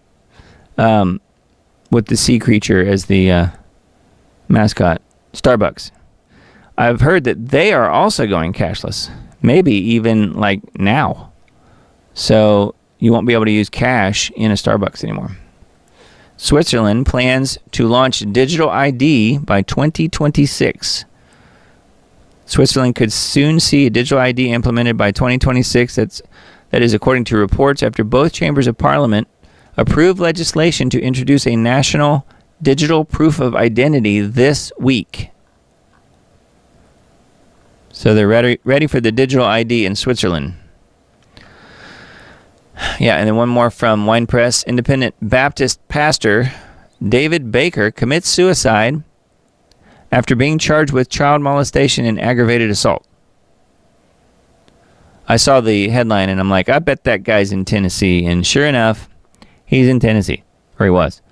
Mark David Baker, lead pastor of Family Baptist Church in Columbia, took his own life after he was charged with child molestation and aggravated assault, resulting in former church members both sharing their sadness and calling the man a wolf in sheep's clothing, but with others still trying to downplay the severity of the situation. And here is the warrant. Baker, who also ran for Murray County mayor in 2022, was arrested and charged with aggravated sexual battery of a child younger than 12. So I guess that means 11 maybe. On Tuesday, September 11th, with his bond set at $200,000. The court date was set for October 9th. According to police documents, the crime occurred between December 9th, 2013 and December 9th, 2015. Allegedly, he was molesting his own child relative. His own child relative. Yeah, someone here said that he had 11 kids. So one of his own, he's survived by his wife and 11 children. So one of his own kids, I guess, according to this.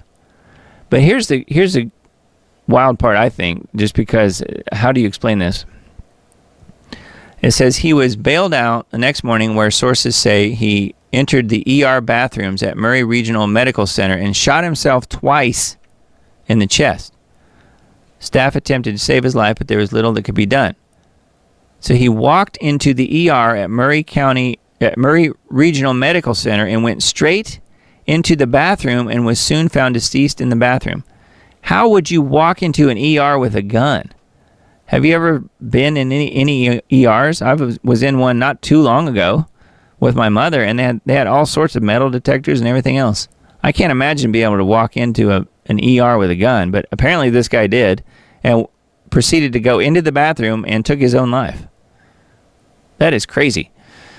Anyways, there he is. Describing his restoration ministry, Baker said, "If a preacher or Christian falls, we should pick them up. So many times people kick them when they are down." Well, and then here's a clip of a podcast or something he was on. Very strange. Very sad, actually. But, yeah, he took his own life. So, yeah, that was in Tennessee here. And this is him when he was running for mayor, I guess. Strange stuff. So that's on Wine Press as well. And then we've got some Gateway Pundit articles. Zelensky harshly criticizes the U.S. and the U.K. for not authorizing long-range strikes inside Russia, complains that they won't shoot down Russian missiles over western Ukraine. There he is with his mean face. But I think since this article, well, it was just dated yesterday, but I think that they have now approved that. Following yesterday's meeting between Prime Minister Starmer and feeble U.S. President Biden, there was no agreement on a deal to give Ukraine authorization to shoot long-range missiles deep into Russian territory. I think that's a lie. Or it's just not being reported, at least. It sounds to me like the Russians know that they did have an agreement on this, based on what some of the Russian leaders were saying. Starmer and Biden held talks to discuss strategy. Can you imagine Biden strategizing about anything? He has a nap at like 4 o'clock in the afternoon and wakes up with those strap marks all over his face from the breathing machines and stuff. I can't imagine him strategizing. That's too big of a word for him. But maybe once upon a time, but not this day and age. So that is on Gateway Pundit. And then this one, just in, Trump's would-be assassin Ruth is an associate of MSNBC terrorism analyst Malcolm Nance with Ukrainian ties mentioned in New York Times article, ? So they've already found out a lot about this guy, I guess. 58. He's 58, caught targeting Trump with a scoped AK-47 rifle in West Palm. So anyway, now they've connected him to MSNBC as well. So anyway, yeah. Kamala says, quiet part out loud. That was the name of my show last week. Quiet part out loud. Government oversight needed to police the internet and rein in the thought criminals. Like me and you. But this is a repost from Leo Homan. We've already looked at his website. But yeah, obviously they want to get rid of us thought criminals. She's very impressed with the socialist government of Brazil's legal action to shut down Twitter. Yep, she would be. I'm sure Alexander Moraes is probably her hero right now. And then, let's see, nothing will slow me down. I will never surrender. Trump released a statement on attempted shooting. He also said 0 for 2 or 0-2, which I mentioned earlier. So, yep, I think he's got a death wish, unfortunately. He's trying to be a tough guy. I get it. I do get it. He doesn't want to seem like it. His feathers have been ruffled, but man, it's super dangerous. Breaking attempted assassination. Gunman push rifle muzzle through fence line at Trump's golf club before Secret Service agents fired. They just happened to be looking at the muzzle pop through the fence. I don't know if I buy that. And he knew exactly where to go find him on this huge, I don't know how many hundreds of acres golf course. He knew right where to pop in and knew right where Trump was going to be. I think he had help, don't you? He probably had some sort of a GPS system that was letting him know exactly where Trump was and where to put the rifle through the fence at, if you ask me. I don't think he could possibly have done it on his own. How would he have even known? I mean, it's not like Trump announces he's going to play golf at a certain spot, does he? So I think he knew. He had inside info, either from the Secret Service people around Trump or from people that are privy to his location. So someone inside the Trump camp, perhaps? I don't know. According to the AP, the gunman pushed the muzzle of his rifle through the fence line at Trump's golf course before Secret Service agents fired at him. But obviously they didn't hit him. So, and then here's the video of the Palm Beach County Sheriff's Office press conference. So that is there. Not a lot of info in that press conference, but it is there if you want to watch it.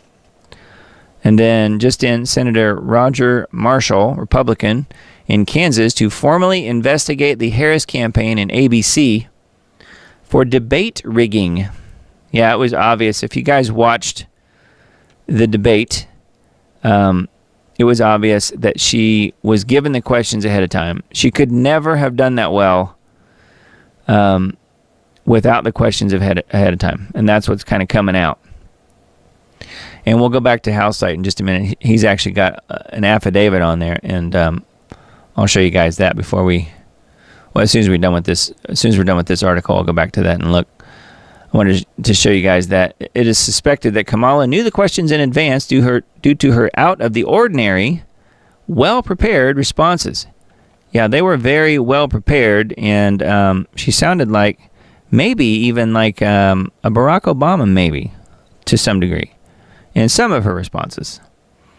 And the other crazy thing is, I don't think I pulled up a picture of it, but you can see on her ear right here, she has some very interesting earrings that people were talking about quite a bit on X, and finding that exact model of earring that's available online in a store that happens to be a listening device.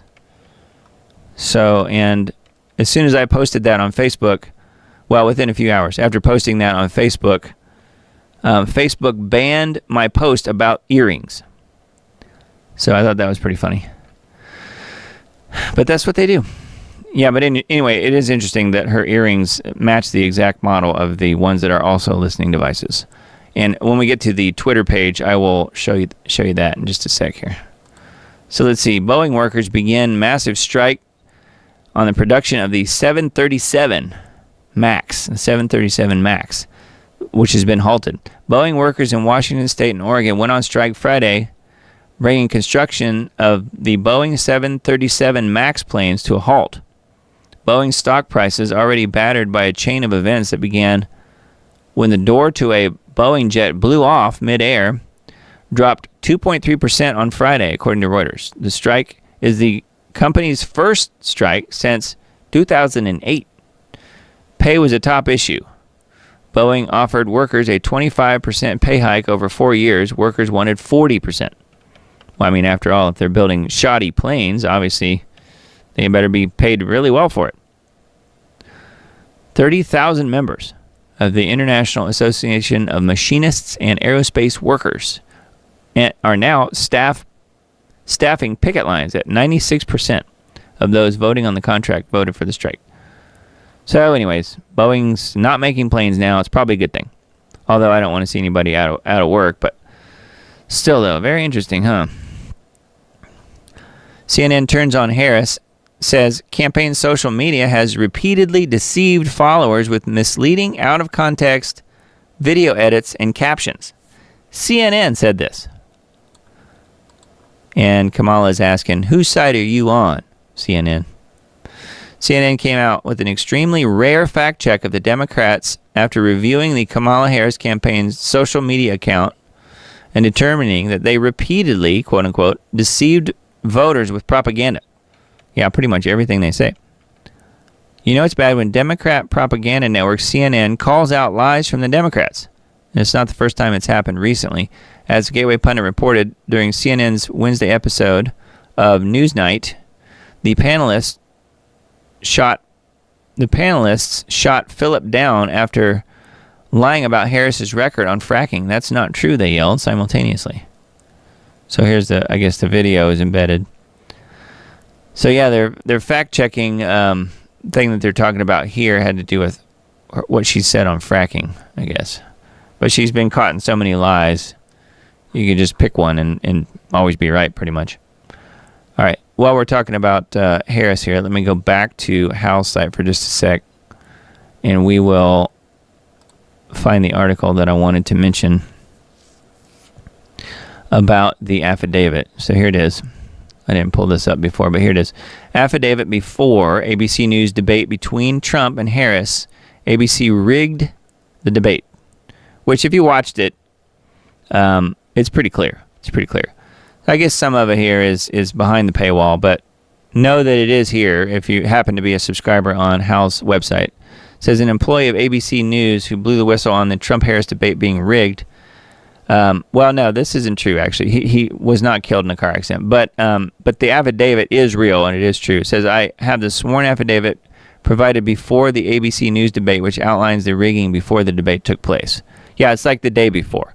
Sworn affidavit, which appears below, to subscribers, from a longtime ABC News employee, proves that ABC News conspired with Kamala to literally rig the presidential debate between Harris and Trump. The affidavit was sent one full day before the debate to Speaker Johnson at the U.S. House of Representatives by certified mail and FedEx so as to prove the date of its filing. The Harris campaign demanded Trump be fact-checked to interrupt his answers during the debate, and that a whole series of questions could not be asked of Harris.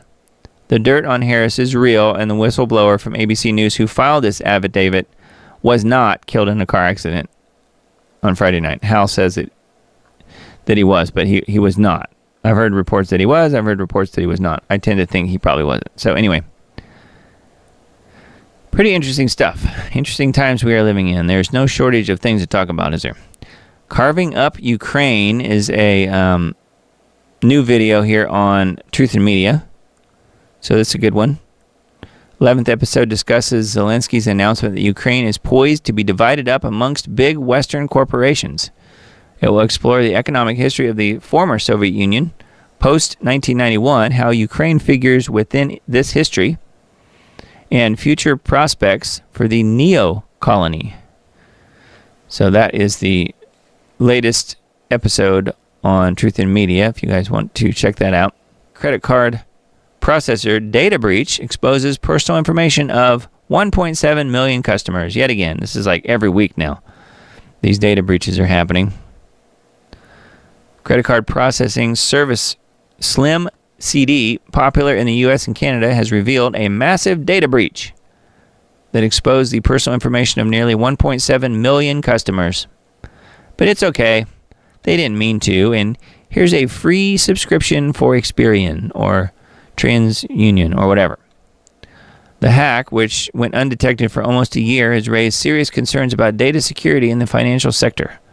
The Florida-based company, which offers payment gateway services and develops credit card processing software, discovered suspicious activity in its computer environment on June 15th. So that was a while ago now. According to a customer notification letter dated September 6th, the company later determined that unauthorized access to its systems occurred between August 17th, 2023 and June 15th, 2024, so almost a whole year. So how about that? So yet another data breach. Again, add all these up, it's to get us to this. Digital ID, digital Visa passports, digital everything.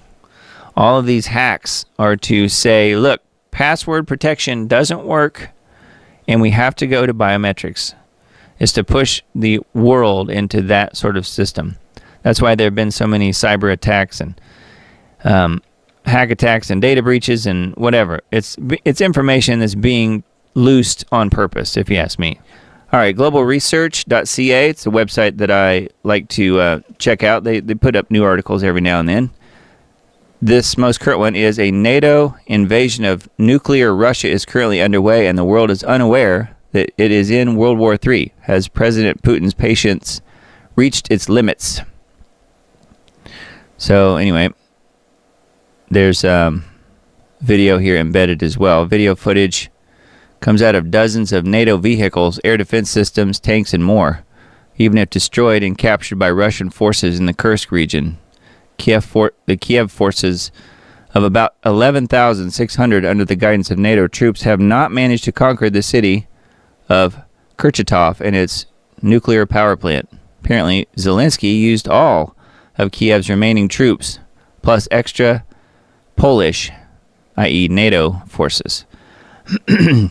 Kiev losses are more than 2,000. Yeah, I think it's way more than that, from what I heard. But anyway, that's one of the articles on globalresearch.ca. Let's see, notthebee.com. The teeny tiny share of late-term abortions actually adds up to horrifically massive numbers of dead babies. Here are some numbers for our vice president. One of the abortion lobby's favorite things to claim is that late-term abortions are vanishingly rare or even non-existent, and or that the women who do undertake them do so only when their babies are suffering from unsurvivable ailments. As Kamala Harris recently argued at this week's presidential debate, she said, "Nowhere in America is a woman carrying a pregnancy to term and asking for an abortion. That is not happening." That's what she said. But actually, it is happening. It happens with some regularity, and in many cases, late-term abortions happen not because a woman or her baby is in medical danger, but because the woman simply doesn't want to have the baby. We covered 2 women who called abortion clinics this week to prove just how easy it is to abort a child in the final month or 2 of pregnancy. Says Kamala said it's not true that Roe allowed you to get abortions in the 8th to 9th month of pregnancy, so these ladies called clinics to show how easy it is. So that's what this is about. The Atlantic also recently reported that potentially a majority of women seeking such abortions are not doing so because of a medical crisis. The Atlantic is like an arm of the Democrat Party. I'm surprised they would bother reporting that. If these abortions are in fact somewhat common, and many, if not most of them, are undertaken for non-life-threatening reasons, what do the numbers really look like? Well, here's the Institute for Family Studies research with some thoughts. So, abortions after 32 weeks are a very small share of total abortions, perhaps 0.5%. Let's say half of those are not due to survivable conditions, so 0.25% of abortions are very late, plus could have survived if born. Given 1 million abortions, that's 2,500 such abortions. There were about 23,000 homicides in the U.S. in 2023. If that teeny tiny share of abortions covering very late abortions of totally viable kids without lethal health issues were counted, those extremely rare abortions would compose fully 1 in 10 homicides in the United States. The numbers are starker when you control for other variables. As Stone notes, in 2023 there were only 11,000 deaths of all external causes, accidents, homicides, etc., of people under age 18. So this is saying that when you throw the abortion numbers in there, it just throws the homicide numbers way, way out of kilter. So pretty interesting. Anyway, that's on notthebee.com. I thought this was weird too. This is another one on the same site. People were a little upset when this casket with a dead body showed up at a park in Warren, Michigan. It says, "I know Halloween's coming earlier and earlier, but an open casket at the park with an actual dead woman in it, that's taking it a little far."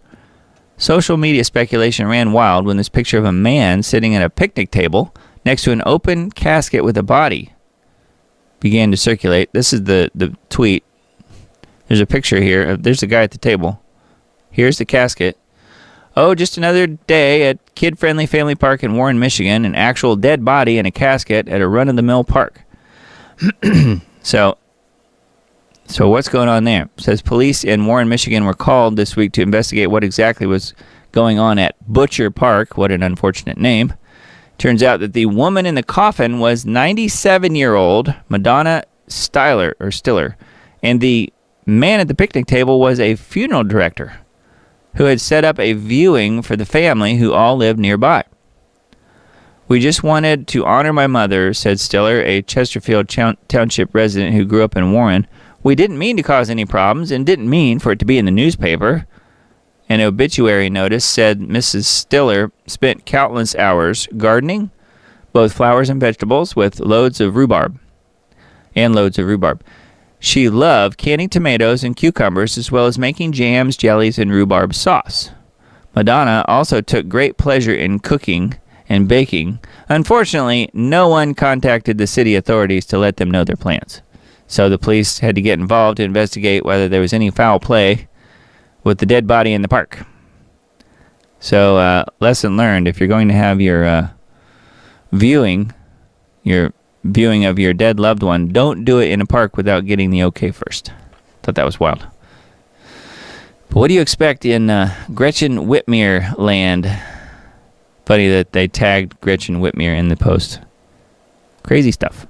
All right. And then let's see here. Bombshell ABC whistleblower testifies Kamala campaign dictated debate terms and received questions beforehand.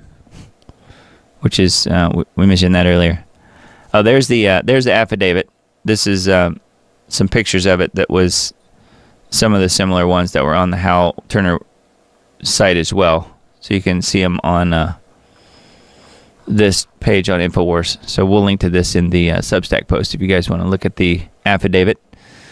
Pretty straight ahead for the most part. There's some stuff that was blacked out, but you definitely can get the drift of what's going on there.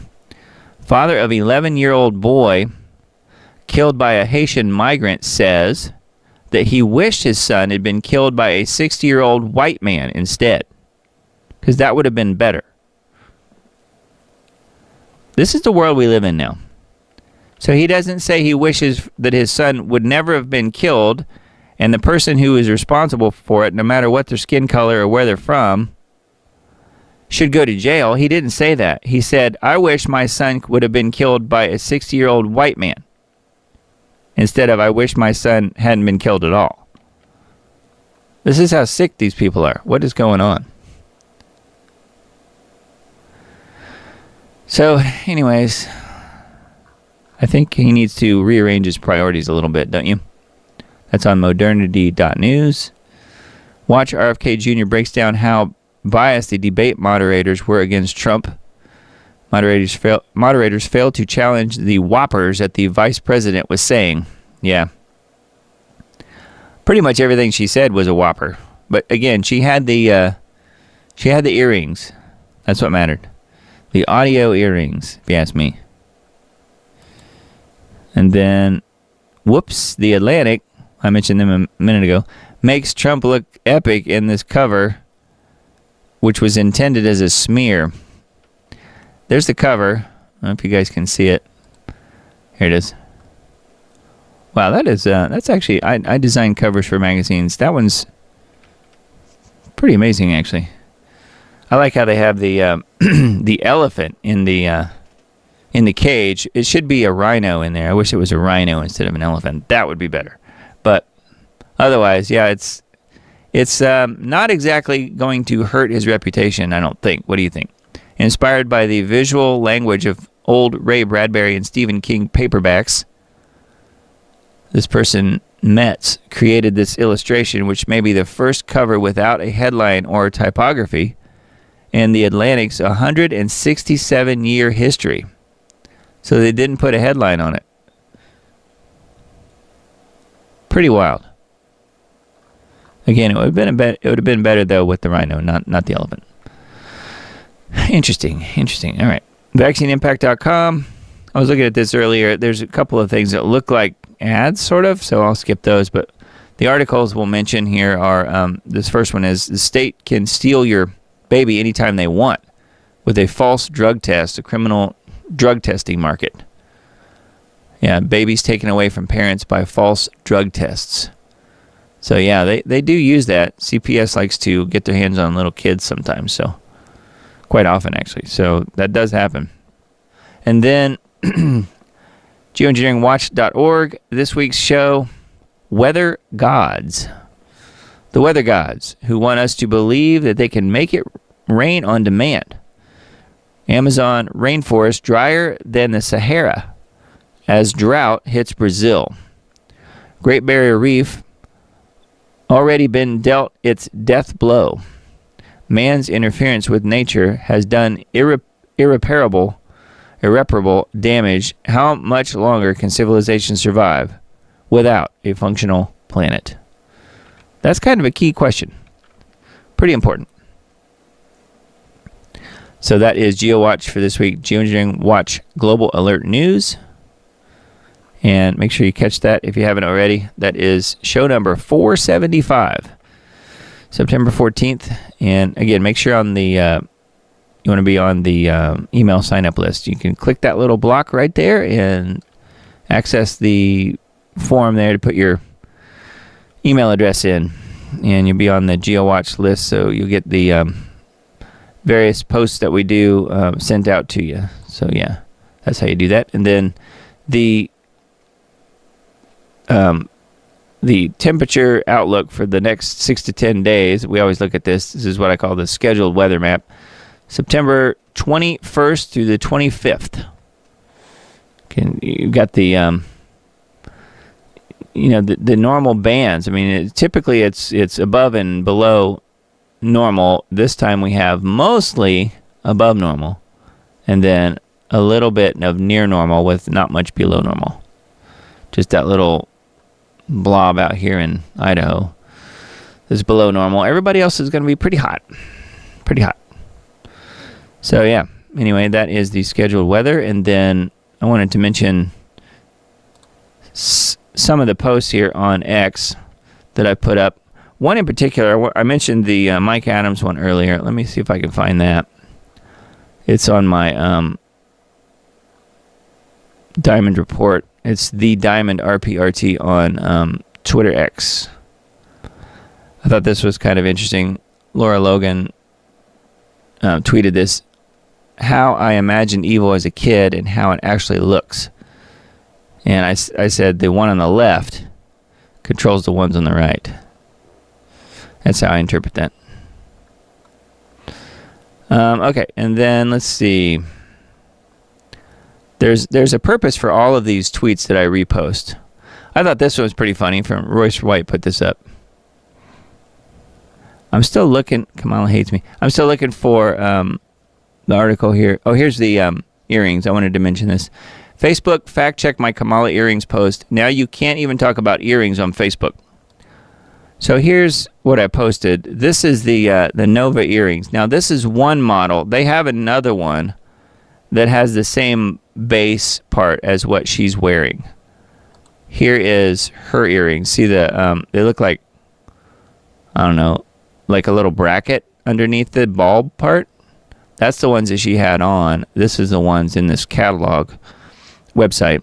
Nova H1 audio earrings, the first and only wireless earphones embedded in a pair of pearl earrings on a gold or silver plated clip. So that is by Nova Products. Interesting name, huh? Nova. Yeah. Wasn't there a rave over in Israel called Nova that kind of got blasted by the IDF? Anyway, yeah, Nova, and then there's the earrings. This is what Facebook did to my post. They blocked it out so you couldn't see any of those, either one of those two pictures. They fact-checked my pictures. It says false information. The same information was checked by another post by independent fact-checkers. See why. My post just said both sides are declaring victory. The same thing as what happened in November. I think technology won. And then I posted the picture of the of her and those earrings. I said, I think technology won. But nope, Facebook wanted no part of it. So they banned my post. Thought that was funny. Funny but sad, you know. So Trudeau is openly trying to start World War III to stop Trump from getting elected, this says. Tampon Trudeau.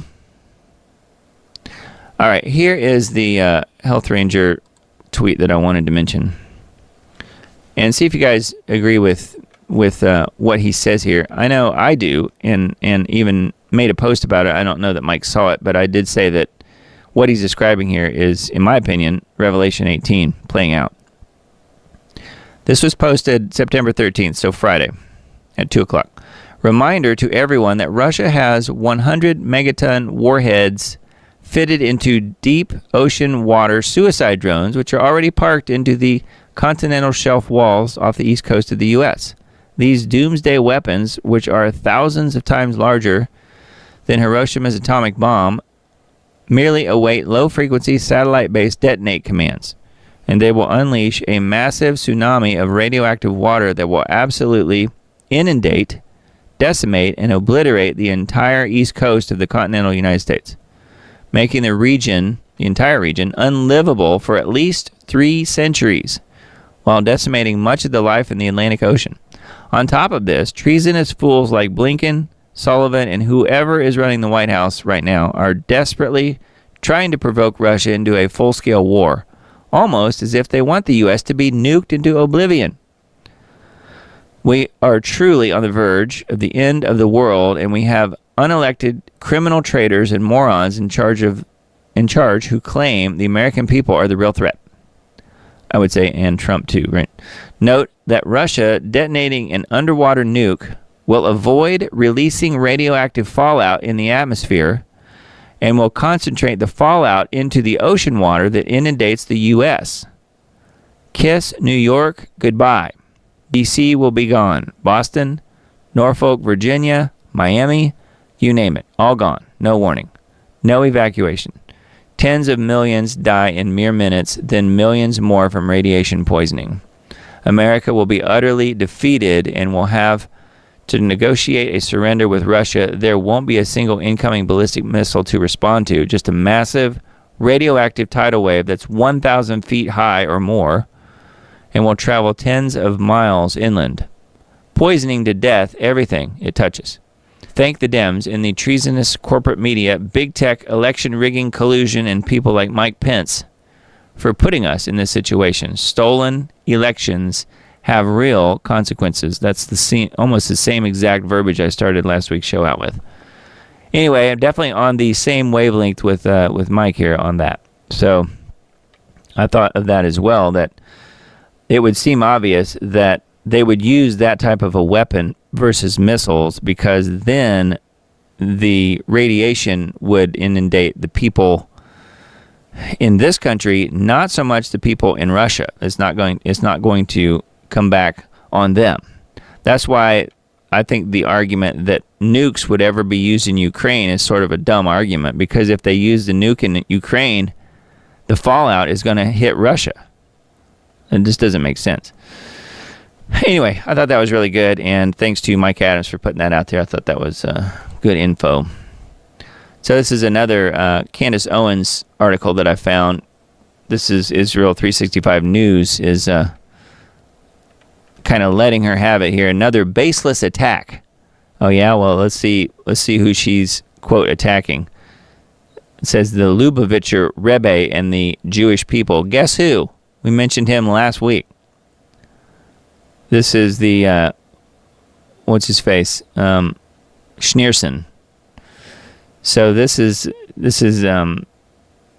going off here on Candace Owens. Says Owens' accusation of quote Jewish supremacy fundamentally distorts the Rebbe's teachings, meaning Schneerson. To grasp the seriousness of Owens' accusations, one first must understand the Lubavitcher Rebbe and what he represented. Rabbi Menachem Mendel Schneerson, simply known as the Rebbe. This is the guy that started the whole Noahide laws thing. was more than a Jewish leader. He was a spiritual luminary whose teachings and actions extended far beyond the Jewish community. He dedicated his life to spreading the values of Torah, God's divine guide for humanity, emphasizing love, kindness, and the commitment to creating a better world, according to what this side is saying. I don't think that's at all what he did. I think he pushed the Zohar and the Talmud and some of the other non-religious, actual religious texts. So anyways, they're trying to skewer Miss Owens here over what she said about this guy who is one of their gods, meaning Schneerson. So anyways, thought that was wild that came up. We heard the preacher last week, I think it was last week, might have been 2 weeks ago, talking about the Noahide laws. But that's the guy. He's the one. And then I thought this was kind of interesting. I'll just play this and kind of talk over it. I'll read the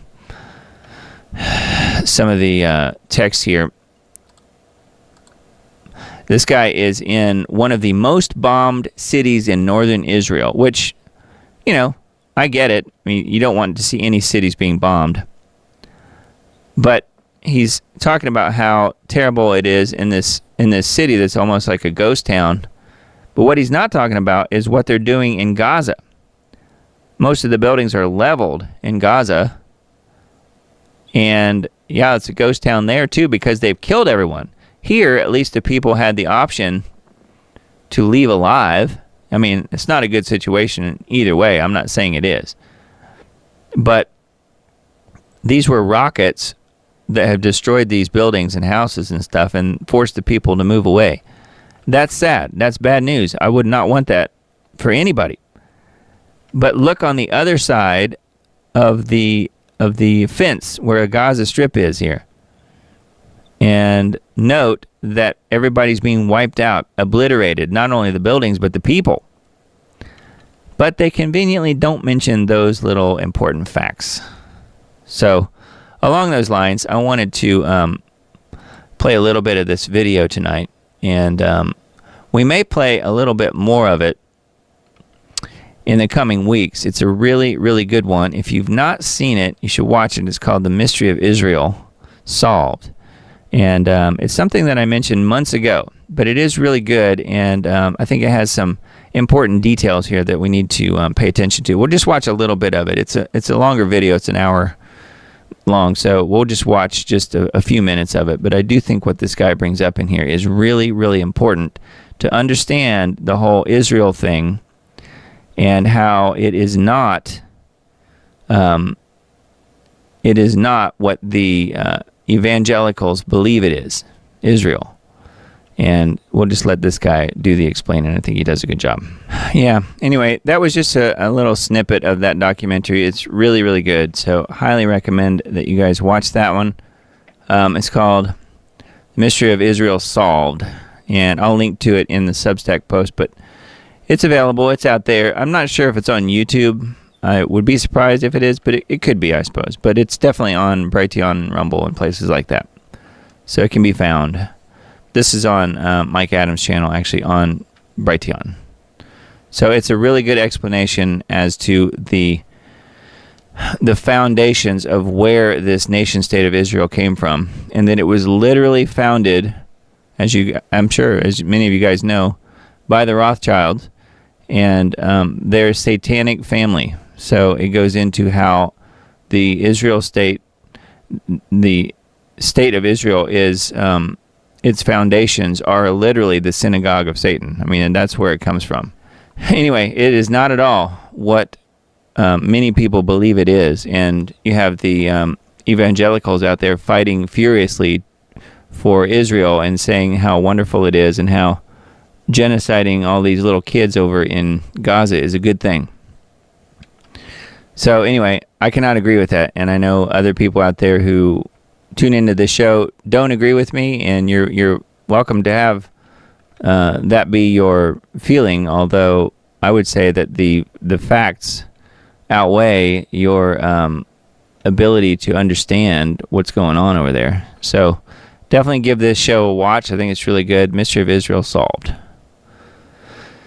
So anyway, let's see here. Let's look at the last couple things here, I think that was the end of the articles and videos that I had for you guys. We'll link to this video in the Substack post as well, where this guy's going on and on about how this city in northern Israel is now a ghost town. But again, juxtaposed with what's going on in Gaza, I don't really think it's a very fair comparison. But then again, he's not really telling you those details, is he? All right, so Substack, I mentioned that a few times, and here it is. This is the sign-up page. You just go there and type in your email address, click subscribe, and then you'll get to this page, which is the different posts that I do. I usually do 3 a week. I do one on Sunday. That just has the coordinates for this live show. So the links for this live show, you'll get those links and a reminder of the time, which it's always pretty much same time, 10 p.m. Central on Sunday nights. So that is the Sunday post that I send out, and then Monday I usually have the final version of the show edited and posted everywhere. So I send out the links. Well, actually, I send out the podcast version in the Monday show, the audio podcast version. But the show does go up on my other different social media accounts. The links are usually always available. Like, for instance, I put it back on my YouTube posts page, the community posts.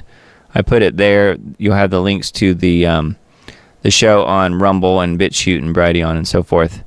And I also put it on my Telegram, 2 Telegram channels, Diamond Report and End Times Dates, as well as Minds and Gab and Clout Hub and MeWe and Brighteon IO and Brighteon Social and Getter.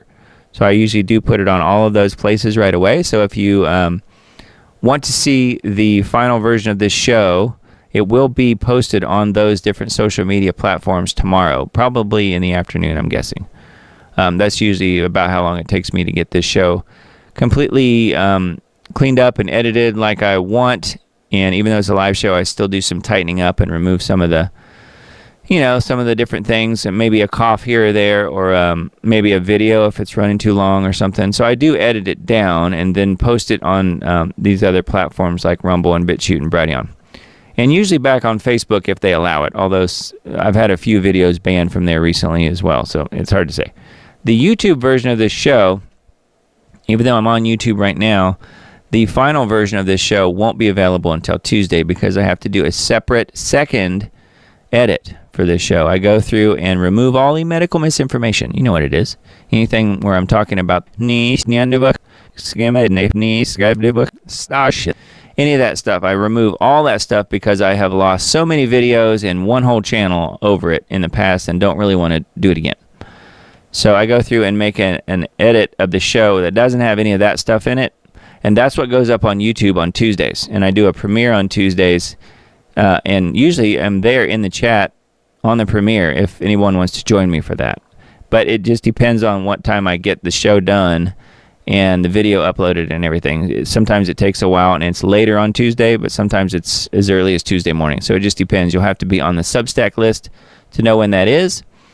And if you miss the premiere of it, it's not a big deal. You can just watch the replay of it whenever the show is available on there, and just know that it will be at some point on Tuesday. That's typically the way it's kind of scheduled out. And yeah, so the analysis of the subscribers who have contributed to this show, I increased by 1 whole new subscriber last week. So thank you. You know who you are. I won't mention any names. I'm not sure that they would want me to. But thank you for subscribing on the Substack page.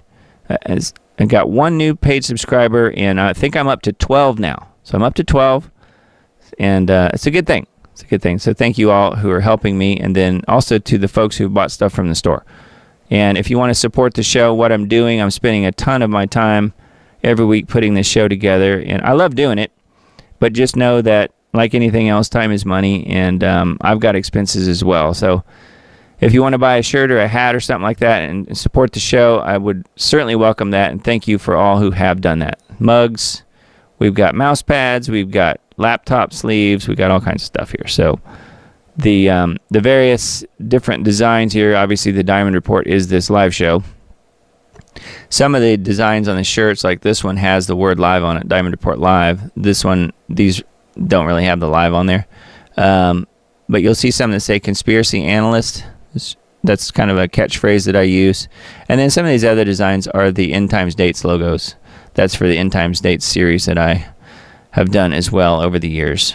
So that's what that stuff is. And then Diamond Disc Audio is my music business company that I do my work in day to day. That is this site, Diamond Disc Audio and Diamond Digital Media. Diamond Digital Media is the moniker brand name that I use for websites that I build and when I do graphic design and things like that. So that's what that is, and that's available, diamonddiscaudio.com.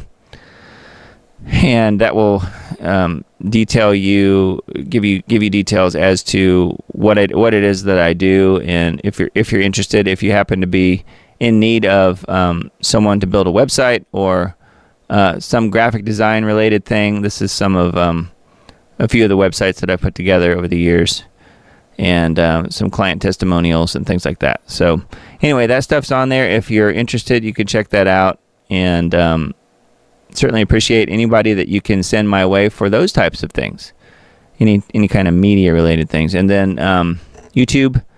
This is the channel on YouTube. I'm still losing subscribers. I'm down 4. So I'm down to 919. I've actually lost more than I've gotten lately, but that's kind of the to be expected thing with YouTube. That's kind of how it works. So there's last week's show, saying the quiet part out loud, as we mentioned, and here it is on Rumble. Pretty much the same shows, but keep in mind the ones on Rumble are not edited. They do have all of the medical misinformation in them, so they're just the tightened up final versions of the show. So that's the real versions of the show.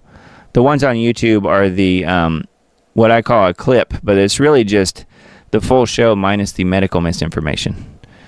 But how do you put all that in the title? I don't know.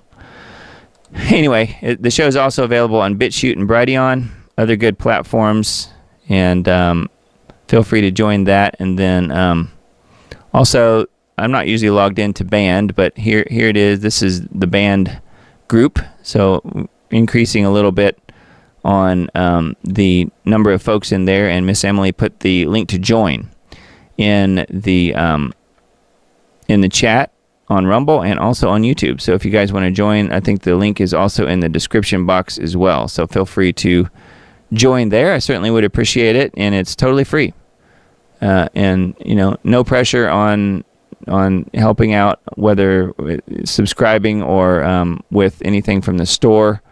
All that is certainly very much appreciated, and can definitely help go a long way towards helping me do what I'm doing. So, as I mentioned last week, I would like to increase what I'm doing as far as putting out more than one show a week. Right now, that's really all I'm capable of doing, just due to time pressures. But if there was some way of doing more shows, I certainly would. And if there was a monetary version involved, I think that would be helpful. Although it's still not going to free up a lot of my time. So, if it's not meant to happen, it won't happen. But I just wanted to kind of bring all of these things to you guys' attention, and just know that I'm thinking about doing that if there's a way to make it happen.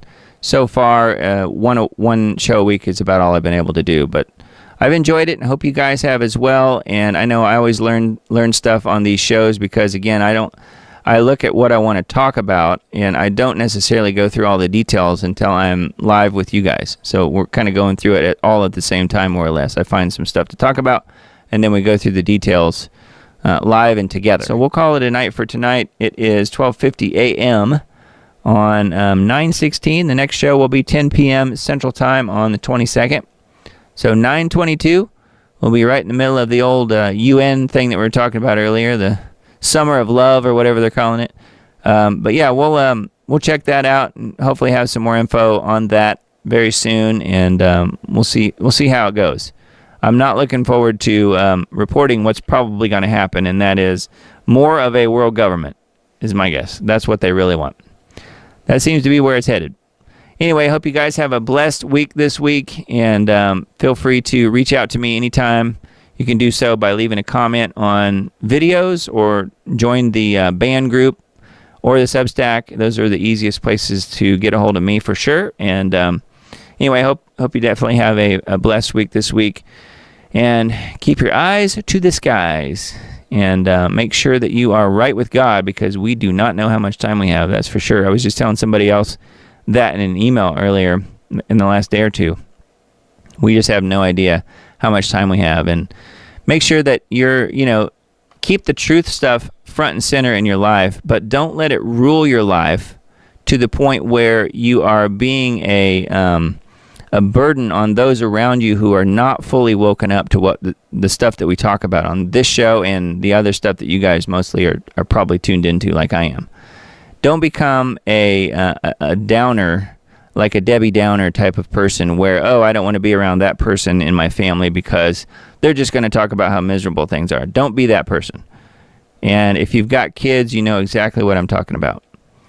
And, there's only so many things you can talk about like that. Wait for the proper time for them to come to you and ask what you think about something, because they know that you've been looking at stuff like maybe how terrible the skies are or whatever it might be. Wait for them to come to you. I think that's a better bet than trying to beat them over the head with truth all the time. Yes, it's important to know the truth, but it's also important to be able to discern the right time to talk about that kind of stuff. And this is what I've found in my own family, and hopefully you guys will as well. I hope that helps somebody out there, and love you all.